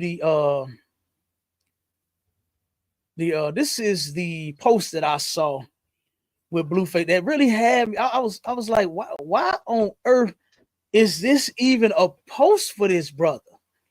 Like, why is he even having to say this? Right? This is what the post said. It says, it's sad that he had to even post this. Some of these moms be weird, shaking my head. That's the sister Shalakima. I believe that's her name. Shalakimia. So this is a picture of Blueface and his mother, right? And this is what the post says. It says, Mom, we can never have sex. I'm not into that. Please stop being so invested in the women I'm laying down with. It's kind of weird, like you jealous or some. We can never lay down together. You not my type. I thought this was horrible. This was disgusting. Like, what is he going through? What is she going through for this man to even make this a post? Huh? For this to even be a post, for him to say, Mom, we not having sex? Arlette White never approached me in that way. And that's my mama. And she ain't letting nobody else approach me in that way. And I thank God about that. That's one reason why I said some of you parents shouldn't even be parents. You shouldn't even have kids. You shouldn't even have children. Because look at what's happening. This is terrible for this man to have to say this about his mama. My child, my mama never made me feel weird at all. Do you understand? Right. That never made me feel weird like she was going to do something to me. She ain't never make no sick comments to where I'm looking at my, like, what the fuck? Like, lady, you my mama. What's wrong with you? I never had that feeling. Now, and I thank God about that. Even though my mother was in the world just like his mama. But that's one thing that my mama didn't play. She didn't play that. She wasn't into that. She definitely wasn't into that. I never had to say that to my mama. And I can only imagine how this feel for this man to have to tell his mama that. For him to have to tell his mama we not having sex. So what I did was I looked into it a little bit. I'm like, why is this? Why do he feel this way? Why do this man feel like his mama coming on to him? You know, when you say coming on to somebody, you know what I think of? I think of some thick, beautiful, sexy stranger that I want to get to know. You understand? That's what I think of when I hear something about some sex. Right. When I think about sex, it's about a woman that I want to make mine, and I want to do some things. I want to take her to Pound Town. I ain't thinking about sex with my mama. So I said, man, what is this brother actually going through? Like, what is making him say these things? And these are some of the videos that this lady was putting out online. Right? Here's one video that this lady, this is Blueface mama. And it says, Blueface mama reminding us she's still a munch. I know that's right, ain't she? This is something that's encouraging this shit. What? I'm gonna mute it. When at this point you are a mother. And why are you doing it? Why are you showing your only skill for everybody on social media and in the world to see that you have? Why are you doing this? I said, yeah, I can kind of see where Blueface coming from now. I can see where this brother is coming from now, because this ain't right. Arlette White never put no video out there like this of herself. She never turned around and humiliated her, my father, my stepfather, you understand, or me and my brother in no type of way. And I thank God for that. My mama went online doing this kind of mess. Everybody didn't know my mama as being a 304. Everybody didn't know what my mama munched like. You understand? This is disgusting, man. This lady is terrible. whatever you do to your man, that shit is supposed to be private. That shit is supposed to be just for you and your man to know. Not everybody on social media. She did another video. I can't even play. I don't want to play it because I know sometimes we be having kids watching these videos. But the lady took and she said to her son, she letting him know and the world know that, yeah, I'm aging gracefully. Look at these sour melons. She turned around and lifted the shirt up and got to squeezing them and rubbing them and twirling them around. She had to show everybody what them breasts is looking like. And I said, damn, I see it a little more now. I can see what Blueface is talking about. And here's a video, an interview that him and her had, right? And this was totally, this was terrible. This whole thing was horrible. This was terrible. Let me put this on the screen. Hold on one second. Yeah, this was insane. What this broad was doing. Yeah, if I could, sir. Oh, go ahead. Go ahead. Come on with it. Go ahead. No, what I was gonna say, if I could, I've seen it's some type of disorder or complex where, you know, where these single mothers they start to you know, since they can't keep a man around, they start kid. They start to having an attraction and an affection for their own son. You know what I'm saying? And it just they end up falling in love with their own damn son. You know what I'm saying? And you know, in some cases, it don't go to the extent to where they end up having sex, but it'll go to the extent. Yeah, that's what I say. It's some do go to the extent. Not in all cases. In some cases, they become very controlling of your life. Mm-hmm. They start to choose everything that you do, what car you drive, what woman you go out with, where you stay, what you eat. Like she's treating you like her man. Like and you like mom. And this Blueface probably like, mom, back up a minute. Like, you know what I'm saying? Back up. Not knowing his mother has a complex and she wants to be with you. Like it's crazy. Yeah. It's crazy. It is, and that's horrible, man. That's horrible. And this place has done this to this sister and to a lot of our sisters. I got a video where two Ishmaelites, they turned around, the mother confessed her love for her son, and then the son turned around and confessed his love for his mama.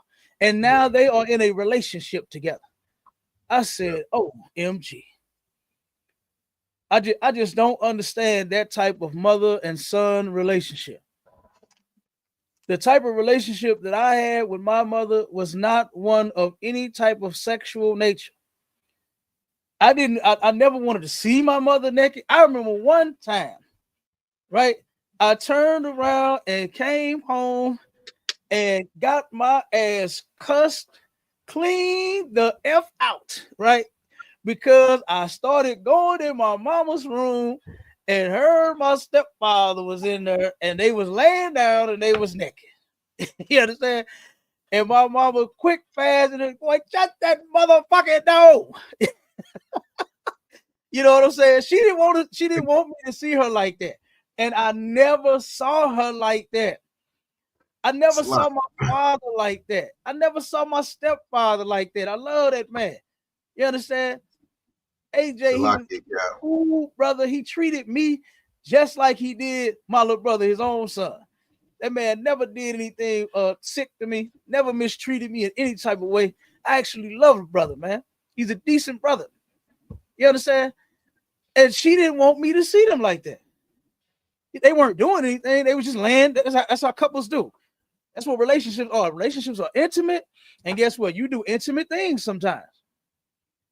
And boy, she cussed me clean the hell. I was coming from school and I'm mama. So I forgot what happened. It was whatever it was. And however old I think I was about 7 or 8. And boy, she cussed me out for not knocking on that door. For her, I'm just coming in. I'm excited about telling her whatever it was. And I got cussed out. Why? Because my mama didn't want to see. My mama wasn't on no internet. She wasn't walking around the house to where I could see her body. She wasn't walking around showing everybody them things, talking about how well she's aging, how gracefully them things look. It wasn't for me. That's my mama. You understand? That's ridiculous.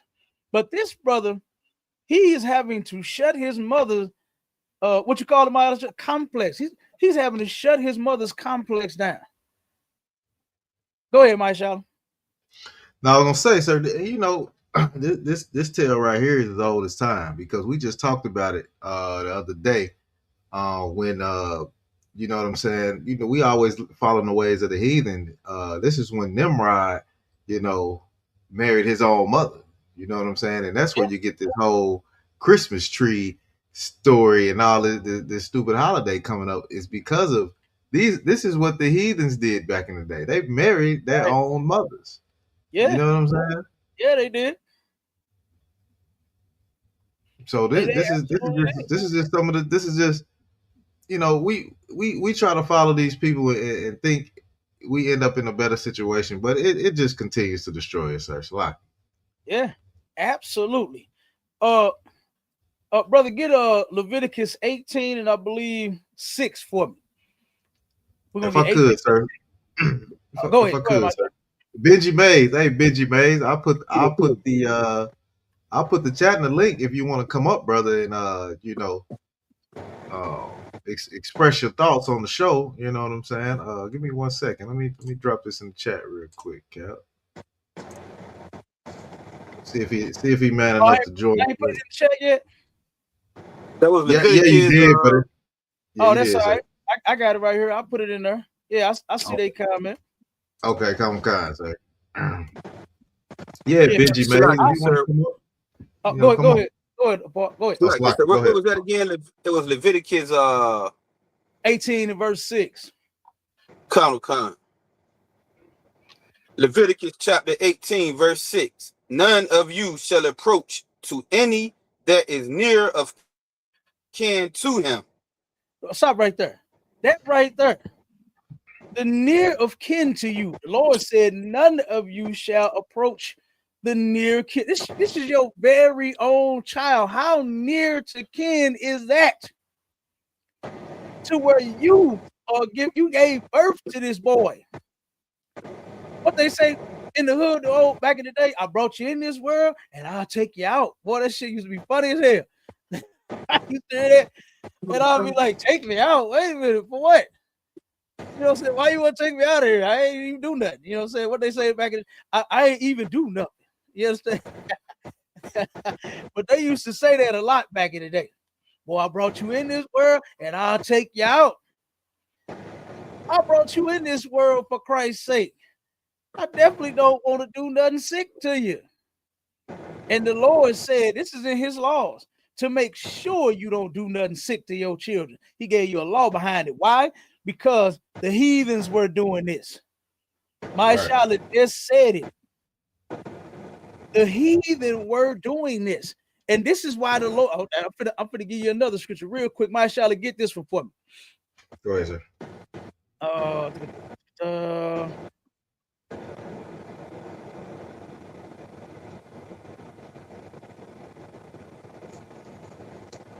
All right, give me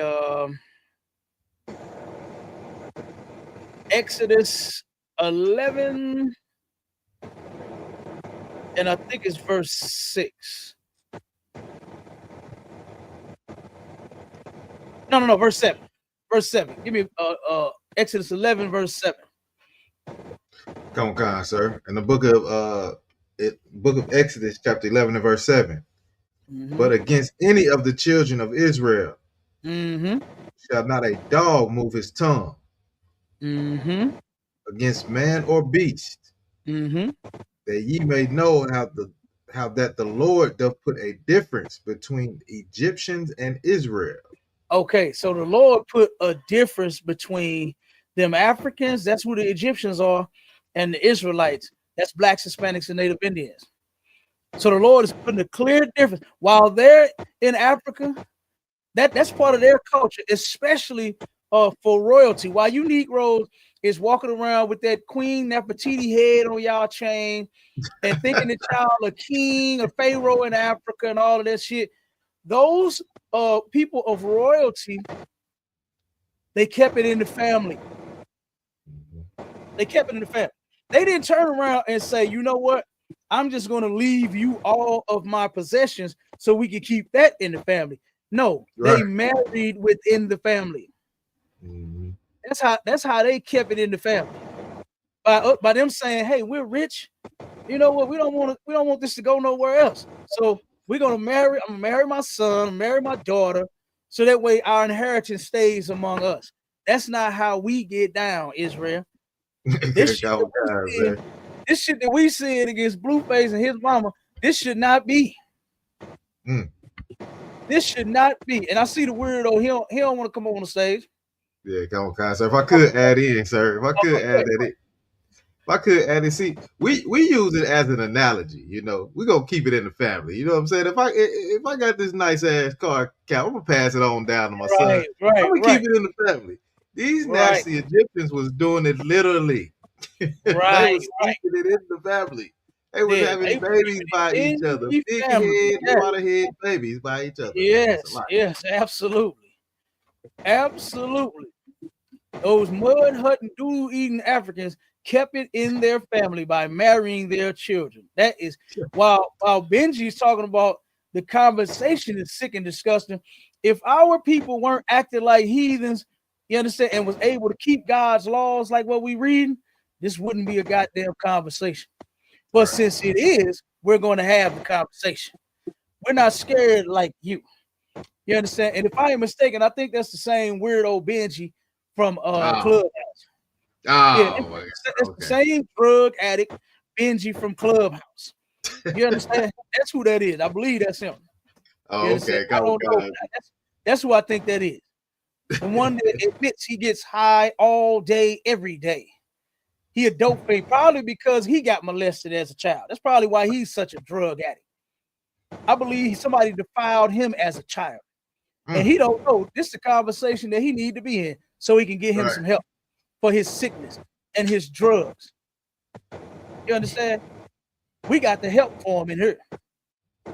Okay. So let me play a little bit of the video real quick, and brother, I'm gonna have you come back to that scripture. All right. So hold that. So this is the interview with Blueface and his mama that they had, the sit down that they had. Ever use a mother lie, and now one of them niggas stepped up and said they hit this. Use a goddamn lie. So what are you saying? Did you see the face that he just gave? He moved the camera from off of her so that you could see his face, like he is shocked. Like, why is my mama talking to me about this? Why is she talking like that? You understand? This ain't no conversation. Yeah, it's okay to have a conversation with your child about the birds and the bees, right? There's a fine line though. That don't know, especially no son. I don't want to, man. Listen, I didn't even care about my mama's love life. I didn't even care about it. I definitely don't want to talk about it. I just thank God she wasn't no extreme whore and had men running in and out the house so that nobody could do something that they ain't supposed to be doing to me and my little brother. I thank God for that part. You understand? But like the brother Kamawal just said, he said he wouldn't be surprised if it come out if she did something to him when he was little. I'm leaning that way to it's a possibility. Jonathan? Saying I needed to be a mother, not a networker, not a baddie, not a squawker. I'm not about to let nobody in no club jump on my back over no gate. Blueface. Okay, so right here, you see what he said? Blueface said you need to be a mother, not a baddie, not all this other mess that you out here trying to portray on the internet. You are a mother. And guess what? None of our sisters should be baddies because that shit is ridiculous. When I turned around and watched the clip of because it came on my Facebook feed, And I watched the clip of the baddies. And I was like, this will make you bad because you hoes can fight. Like I'm not, I don't, that don't excite me. You understand? Watching two women box. That's not a turn on for me. Right. You understand? I want to see my woman going in the kitchen making daddy a plate. You understand? I want to smack on that big old booty of hers. Baby, go get me a beer out the refrigerator and smack on that. I want to watch her walk. You understand? I want to watch that walk as she go get what I ask her for. Like, damn. You understand? I don't want to see two hoes windmilling the shit out of each other. I don't want to see that. You know what I'm saying? Busting each other. What they say, leaking. I don't want to see you leaking. I don't want your eye fat and black. Like what the? I never understood that. When I saw that baddie shit, I'm like, no, this ain't baddie. This is bad. That's what this is. This is bad. This ain't baddies right here. You know what I mean? But finish that scripture. Go back to it. Read it from the top for me in Leviticus.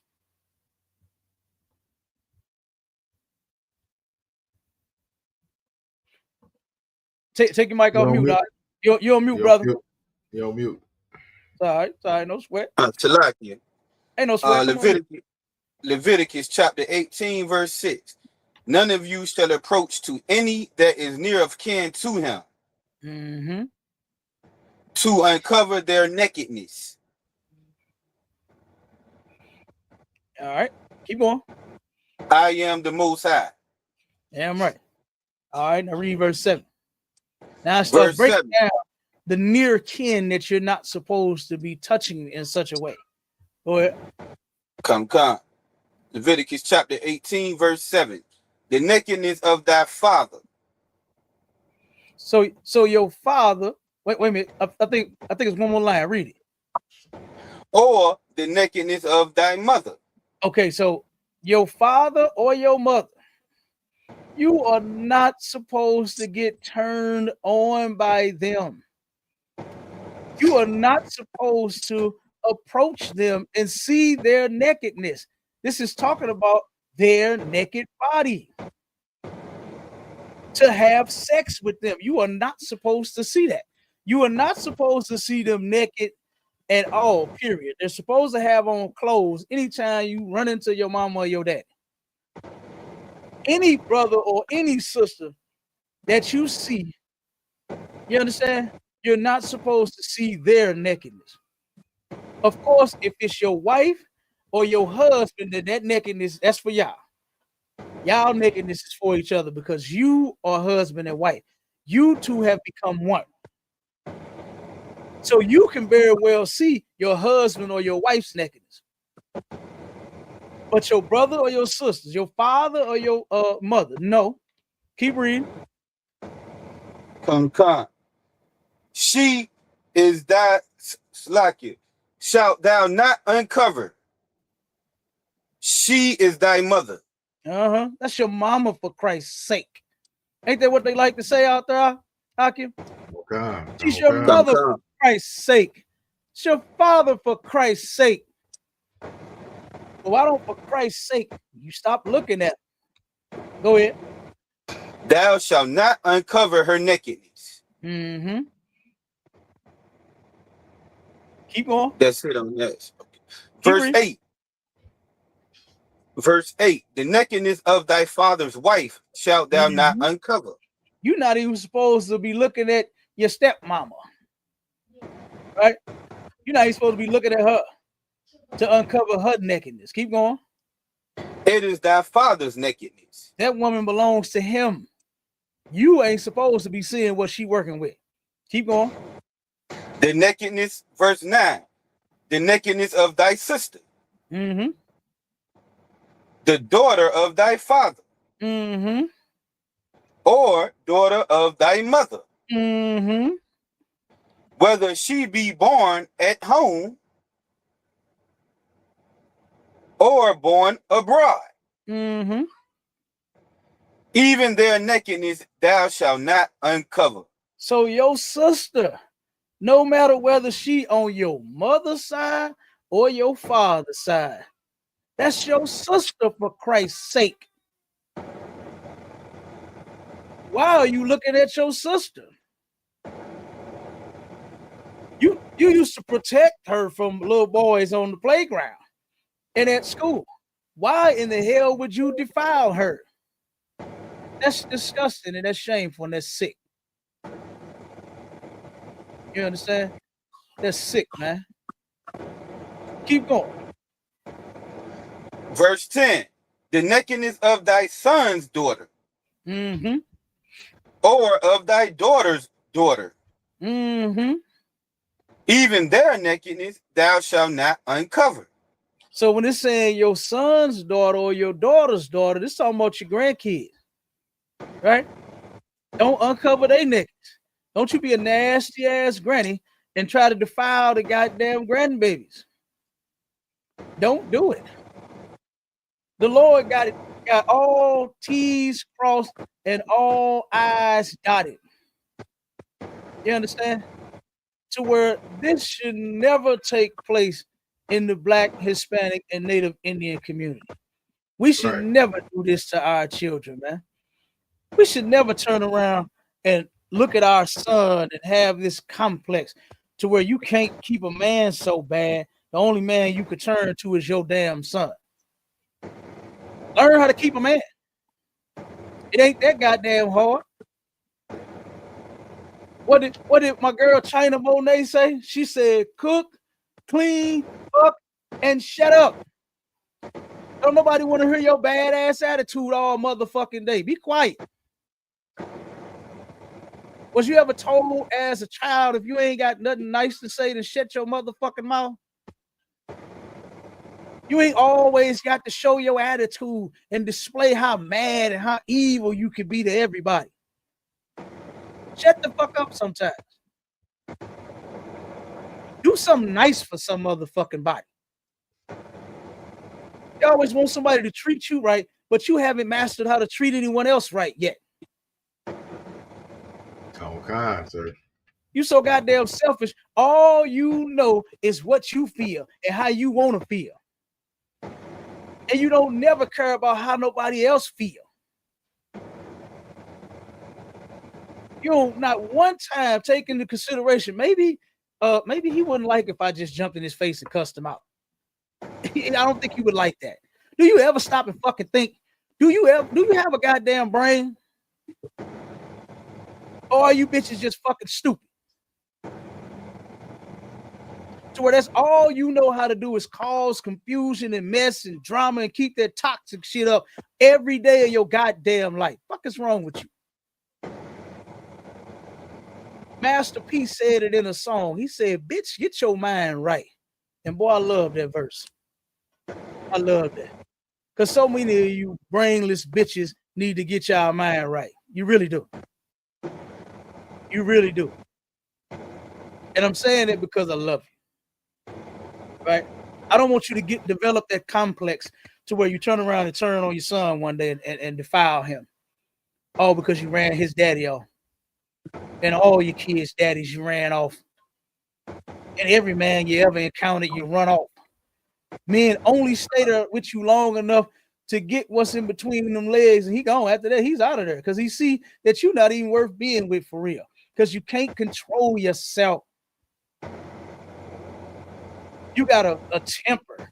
Who the hell wants a black woman with a goddamn temper? Who wants a woman like that? You got a motherfucking temper. Who cares about your temper? Put your temper back in your purse and cool that motherfucker off. Don't nobody give a damn about none of that shit. It's time for you to change your ways. That's what it's time for. Time for you to change that dumb shit attitude of yours. Because you've been living like this ever since you've been living like this for years. For years, you have been doing this. You're too old for that shit. You're too old for that shit.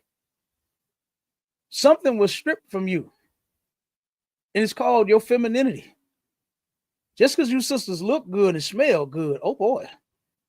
And you are absolutely what a man desires physically, oh boy. But like that song said, The girls look so good, but their brains is not ready. Oh my God, that's too many of you. It's too many of you. How old was that little boy that made that? Wasn't he about 13? Fucking 14 years old. Mashallah, he having it bad in middle school. Right. He made that song up in middle school. Like, the girls look so good, but their brains is not ready. This nigga was 14 years old. Oh God. God. So yeah, the girls look so good, but their brains is not ready. You understand? I'm gonna play a little bit of this clip right here, and then I'm gonna have you read one more scripture, Maya shot, and then we're gonna get out of here. Oh God. Hi, Steve. Nice to meet you. Nice. Tell me what happened to you when you were a child. Okay, so this is about to break down this story of her and the things that happened to her when she was a child. Hi, Steve. Nice to meet you. Nice to meet you. When I was younger, actually, it started off like this. I never knew my father. My mom told me a story about my father, how she met him, and I never met my real biological father. I probably won't ever meet him because she doesn't really have much information on him. So my mom met this man. She started dating him, and I was excited as a young girl to have a father figure in my life. So I gave him a chance, just like any girl would do, to be a father. If it was exciting, he would take us fishing. He would play games with us. He would let us bring the mattresses from the room and run down the hall and do cartwheels. It was every little girl wants a father. And at the age of 10, one night of bringing the mattresses in, I slept in the living room to camp out. And I remember he touched me under my nightgown. And when I told my mom, she told CPS, which is Child Protective Services, but it never got brought to the police. And I was also told that through the investigation by them that maybe I was having a dream or a nightmare. But Your mom told you this? her and him, because he wasn't convicted at this time. Right. The police were involved at that point? No, not at that point, no. Just your mom and your stepdad. Yes, and Child Protective Services. They also took me to a psychologist. And everybody was saying to you, oh, it was just a dream. Right. And the psychologist made me have a doll and show them exactly where he touched me and everything like that. But I remember she was still dating him. But as a child, you're going to... So that happened when you were 10, right? Yes, when I was 10. Did he continue on to keep touching you? Well, the abuse stopped. That was only one time that at the age of 10, the abuse stopped. And then in between the time of 10 and 14, my mom continued to date him and she married him. And he kind of adopted me as a stepdaughter. And she gave me his last name, which I didn't have a choice because I was a minor. It was your mom's choice, though. Right. And then one day when I was 14, I came home from school. I was a freshman early. On a sick day, we were playing Scrabble. He was home. We were playing Scrabble. And somehow, I don't remember how it got to this, but he held me down and he raped me. He put all his weight on top of me and he raped me. Mashallah, can you see the hurt all over this sister face, man? She has never gotten over this, man. She is an adult. And do you know how many victims don't get over this? You can see that this is traumatized as if it's happening all over again. Look at her face. Look at how traumatized she is. And I want to skip to the mother coming out real quick. Let me see if I can get the mama coming out. Cause this was terrible how this mother ended up acting to this story here. You can see she crying all over the place. This shit is killing her. And this is how her mother responded. Let me find that marker where her mama came out. This was insane. And this is how a lot of these look at how in shock she still is. Look at that face. That sister's still in shock about what happened to her when she was 10, man. She well over 30. All right. Now here go to mama. This is where she came. Hold on.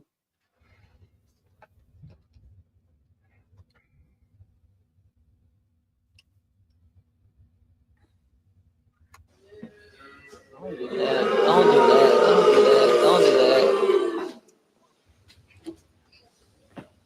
Only thing I want to say, I am the mom. I'm the mom. You're booing, but you don't know the story. You weren't there. Salima, I love you. I made a horrible mistake.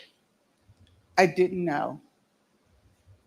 It may not seem like it may not. When I say I didn't know, it may seem like I'm lying. I don't know, but I didn't know. He abused me. He tried to kill me twice. I was under. Now, first off, you are not the victim here. If you were being abused in some sort of way, you should have handled that. But this was about your 10-year-old child, right? And here you are making excuses, talking about he abused you. None of that matters right now, right? And it definitely didn't matter when this little girl was 10 years old. You are supposed to be protecting your child. And this is why I do not understand why our sisters, they just cannot stay with the father of their child for nothing to save their life. But then they get with a goddamn man and the man end up molesting their children. Like, I know so many people that have gone through that. I grew up with a bunch of them that had gone through that. A lot of brothers and sisters that have gone through that. To where these stepfathers, your mama couldn't stay with your daddy all because your daddy was drunk, he was alcoholic, or he was crackhead, or whatever excuse she made. You laid down with the goddamn crackhead. You made the baby with the crackhead. He wasn't too damn drunk. He got up in there and y'all made a baby. So now you just had to leave him. And in this search for a good man, you found you one. So you thought. And this good man, the whole time, this girl say they playing a damn game, playing Yahtzee. And this man ended up raping this baby when she was 10 years old. And the first thing you can come out, I love you, but he was beating me. It don't matter what you're going through. You are supposed to be protecting your children. Stop getting with these sick bastards. A lot of those men out there in the world, that's what you're going to end up getting with. A sicko. You are going to end up getting with one of these perverts. You're going to end up getting with one of these perverts, and that's going to be a problem. That's going to be your problem. Let's keep going. Verbal abuse with him. Only reason this was all his idea, to be doing things and bringing you there. I just wanted the truth from him. For some reason in my mind, I thought taking her there and having them both together, I could get the truth from them. Didn't you get that? I wasn't there. But didn't you get that from court? But I don't really. She said. Now, my daughter just said we went to court. I don't remember going to court. You don't remember going to court? I remember pressing charges. I remember them taking him to jail. I can't lie, Steve. I don't remember. I'm not asking you to lie. I mean, I can only remember what I remember, right. And I don't remember. I find it strange that a mother whose daughter was being raped by her husband, a guy that went to court, she had to appear in court. I'm assuming you had to be in court. I'm sure I was. Yeah, and you don't remember it? I can't force myself to remember something that She turned around and was totally traumatized by this situation too. The mother, she made a bunch of horrible decisions, right? But in the end, it did turn out that she did not know that this man was molesting her daughter. She actually didn't know. She just made a bunch of stupid mistakes. She turned around and she took the little girl to the prison. She's talking about she want answers. You got your answers in court, like what Steve is saying. You don't need no more answers. She just could not believe it in her brain. She turned around and was still up under this guy's abuse and control, to where he said, no, you need to bring her out here and we can sit down and talk together and we can get the truth out. That was his idea. She just said that, which was another stupid thing to do. You don't need to take your daughter around that animal at all. She don't need to be nowhere near that nigga.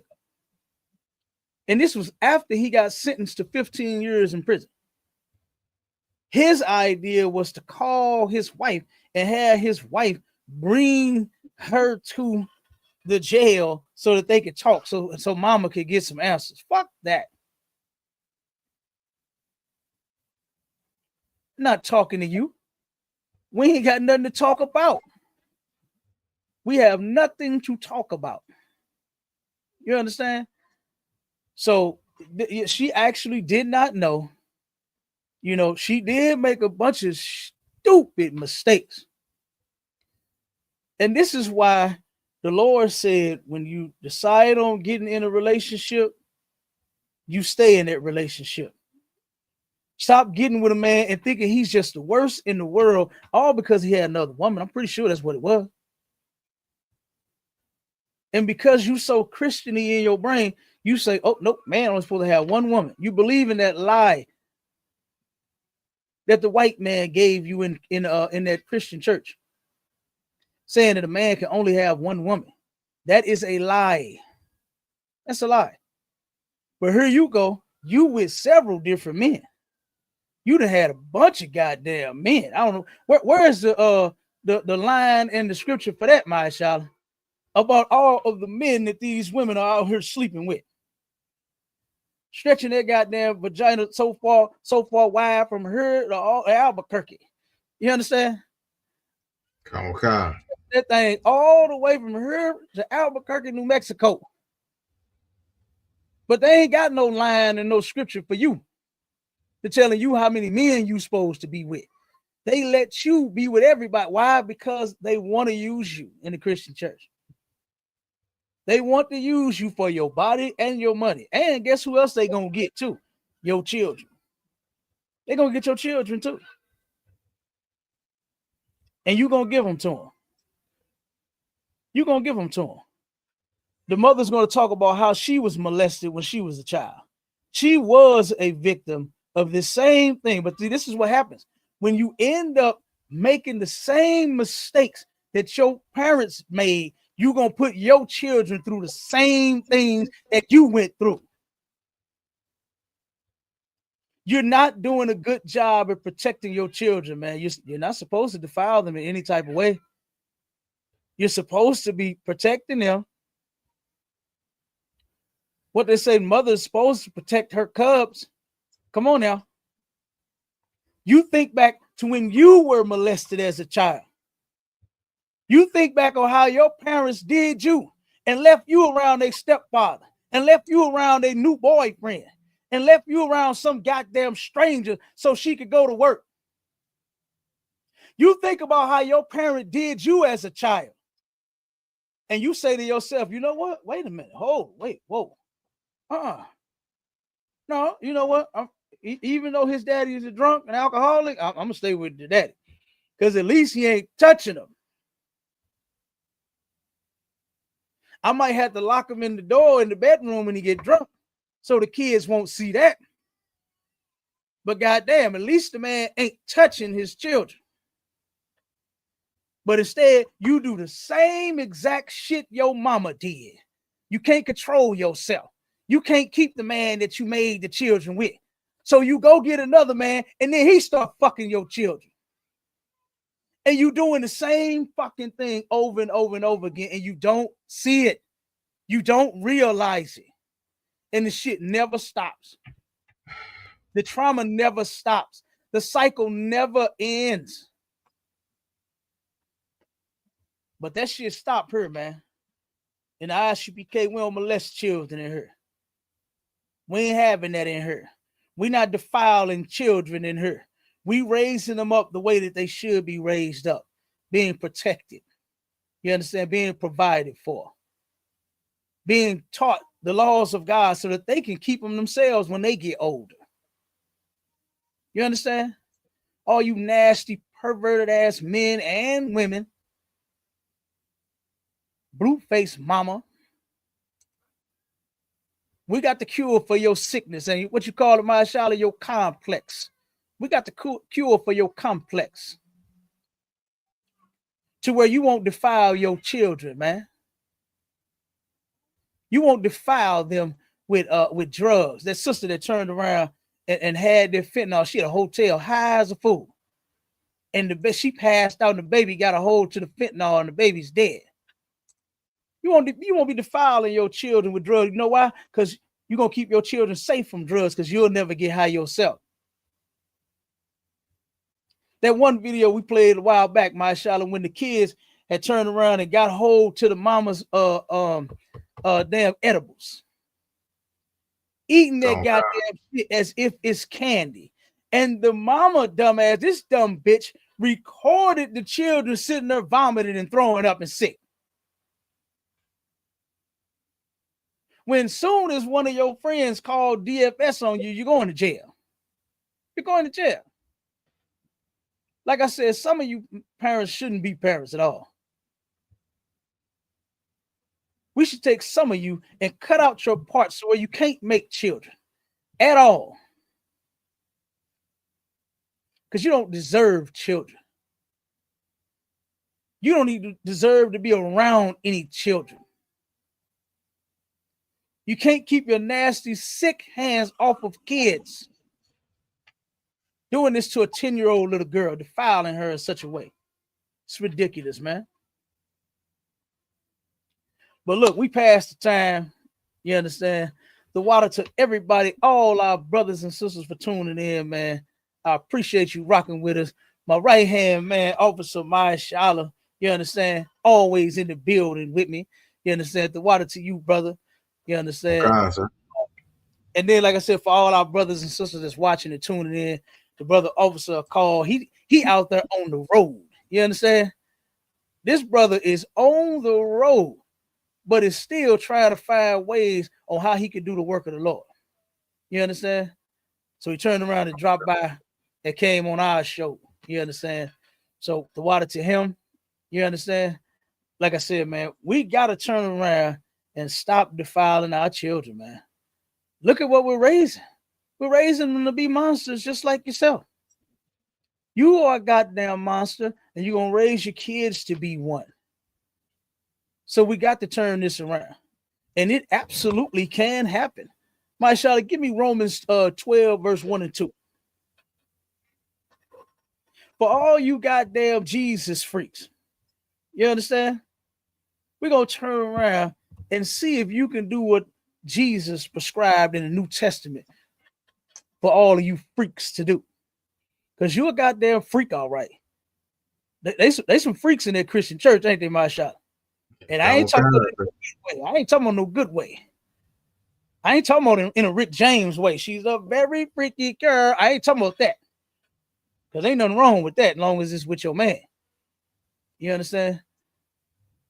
But they are absolutely some freaks, man, in that Christian church.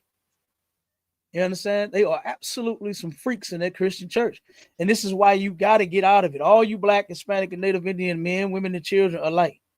You got to get out of it. Read that scripture for me, brother. So the book of Romans chapter 12 and verse 1. I beseech you, therefore, brethren, by the mercies of God, that ye present your bodies a living sacrifice. Holy. So you do what? You do what with your body? That ye present your bodies a living sacrifice. The scripture says that your body is the temple. What's that in 1 Corinthians? Your body is the temple. Now he's telling you what to do with this temple, with this body of yours. And it don't say do what you want with it. It don't say give it to as many men as you like. It don't say smash all the chicks or do like Lil Wayne said in that song, I just want to fuck every girl in the world. It don't say you can do that with your body. Your body don't belong to you. This body that you have is for you to do what God said you can do with that body of yours. Don't you see that you're ruining it? Don't you see that you are ruining your body? And this is why the Lord gave you instructions on what to do with your temple, your body, so that you would not ruin it. So that you won't ruin your body. This is what he said. Do read it again. Come on, sir. The book of Romans, chapter 12, and verse 1. I beseech you, therefore, brethren, by the mercies of God, that ye present your bodies a living sacrifice. You present your body as a living sacrifice. And how do you do that? By doing the things that God said to do, and by not doing the things that God said not to do. When God said to keep his dietary laws and to keep his feast days and to keep all of his laws, statutes, and commandments, that's you making that sacrifice to do what the Lord said do. Right? You might want to eat some pork or some chitlins. I don't see how, but you might want to. But you turn around and you make your body a living sacrifice by not doing it. Because this ain't your body. You don't own it. You don't own it. That's why you get sick. That's why you get AIDS. That's why you get STDs. That's why you're getting diabetes and cancers and all that shit, because you are defiling your body. You're destroying it. And your body don't belong to you. The one who it belongs to, the Most High, guess what? He's punishing you for your sins. He's going to punish you for your sins. So you got to stop sinning against him. That's what you got to do. You got to stop sinning against the Most High. All right. So you got to make your body a living sacrifice. And that's how you do it, by obeying the Lord.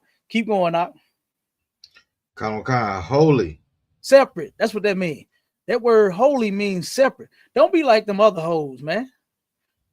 Don't be like them brothers on the corner. This what they like to say in the white world, my shot, slinging crack. Boy, whenever I heard them say that shit, I'm like, God damn. Slinging crack. And when y'all, it was your people that gave us the goddamn crack to sling. But when you turn around and you see that the white man gave you crack for you to sling to your brothers and your sisters, you don't sling crack. You don't do that. When you see your brothers and sisters smoking the crack, you don't smoke it either. You understand? You be holy. You don't be like everybody else. You do not smoke the crack or the weed or the pills. You don't pop them either. You obey the Lord. You got to be holy. What's the next one? Acceptable unto God. You have to be acceptable unto God. And all your nasty, filthy shit is not acceptable to the Lord. Every sin that you commit is not acceptable to God. He hates it. And guess what else he hates? When you sin against him, he hates you. He hates you also. Okay, keep going. Which is reasonable, which is your reasonable service. That's your reasonable service, man. That's your job as his child. You don't turn around and see the parent wake up one day and tell his 8-year-old son, I want you to paint my house. The walls and kind of got dirty. You done took the crayons and shit and wrote on them. So now I want you to turn around and paint the house. That's unreasonable, because an 8-year-old don't know how to paint no house. But what would be reasonable for that child is when you tell him to clean his room, make his bed up. Don't draw on my white wall, son. You understand? That's his reasonable service. That's his duty as a child, to do things that a child his age can do. Not turn around and get on the roof and replace the shingles that blew off in the storm. Don't have him do that. He 8. All right. So that's your reasonable service for you to obey God. What God is asking you to do is not unreasonable. All right. Keep going. Verse 2. And be not conformed to this world. Be not conformed to this world. Right? Meaning don't be like the world. You black women, guess what? You absolutely are the sweetest thing on the planet. But you get that dumb shit attitude from white people. You get it from white women. You get it from white men. That's why you're so goddamn evil and hatred toward your black man, because you picked up their behavior and he try to bring that home. And likewise, the same thing for the black man. That dumb shit attitude that you niggas got against our women. Guess what? You got that from white people. You got that from white people. Of course, there are things that we have to clean up in our community. And we're willing to do the work. But you got to be willing to do what we say do. You got to come in under Commander General Yohana and follow these laws, statutes, and commandments as well. That's what's going to fix the black community. Not you marching and protesting. Not you thinking you're going to cross over to another race and find love and happiness. They might find your head somewhere buried up under a goddamn house or something, because you know that's happening. That has happened a lot. All right? Don't be like this place. Don't conform to this world, man. This place is horrible. This place is horrible. But the Lord said, what should you do, my child?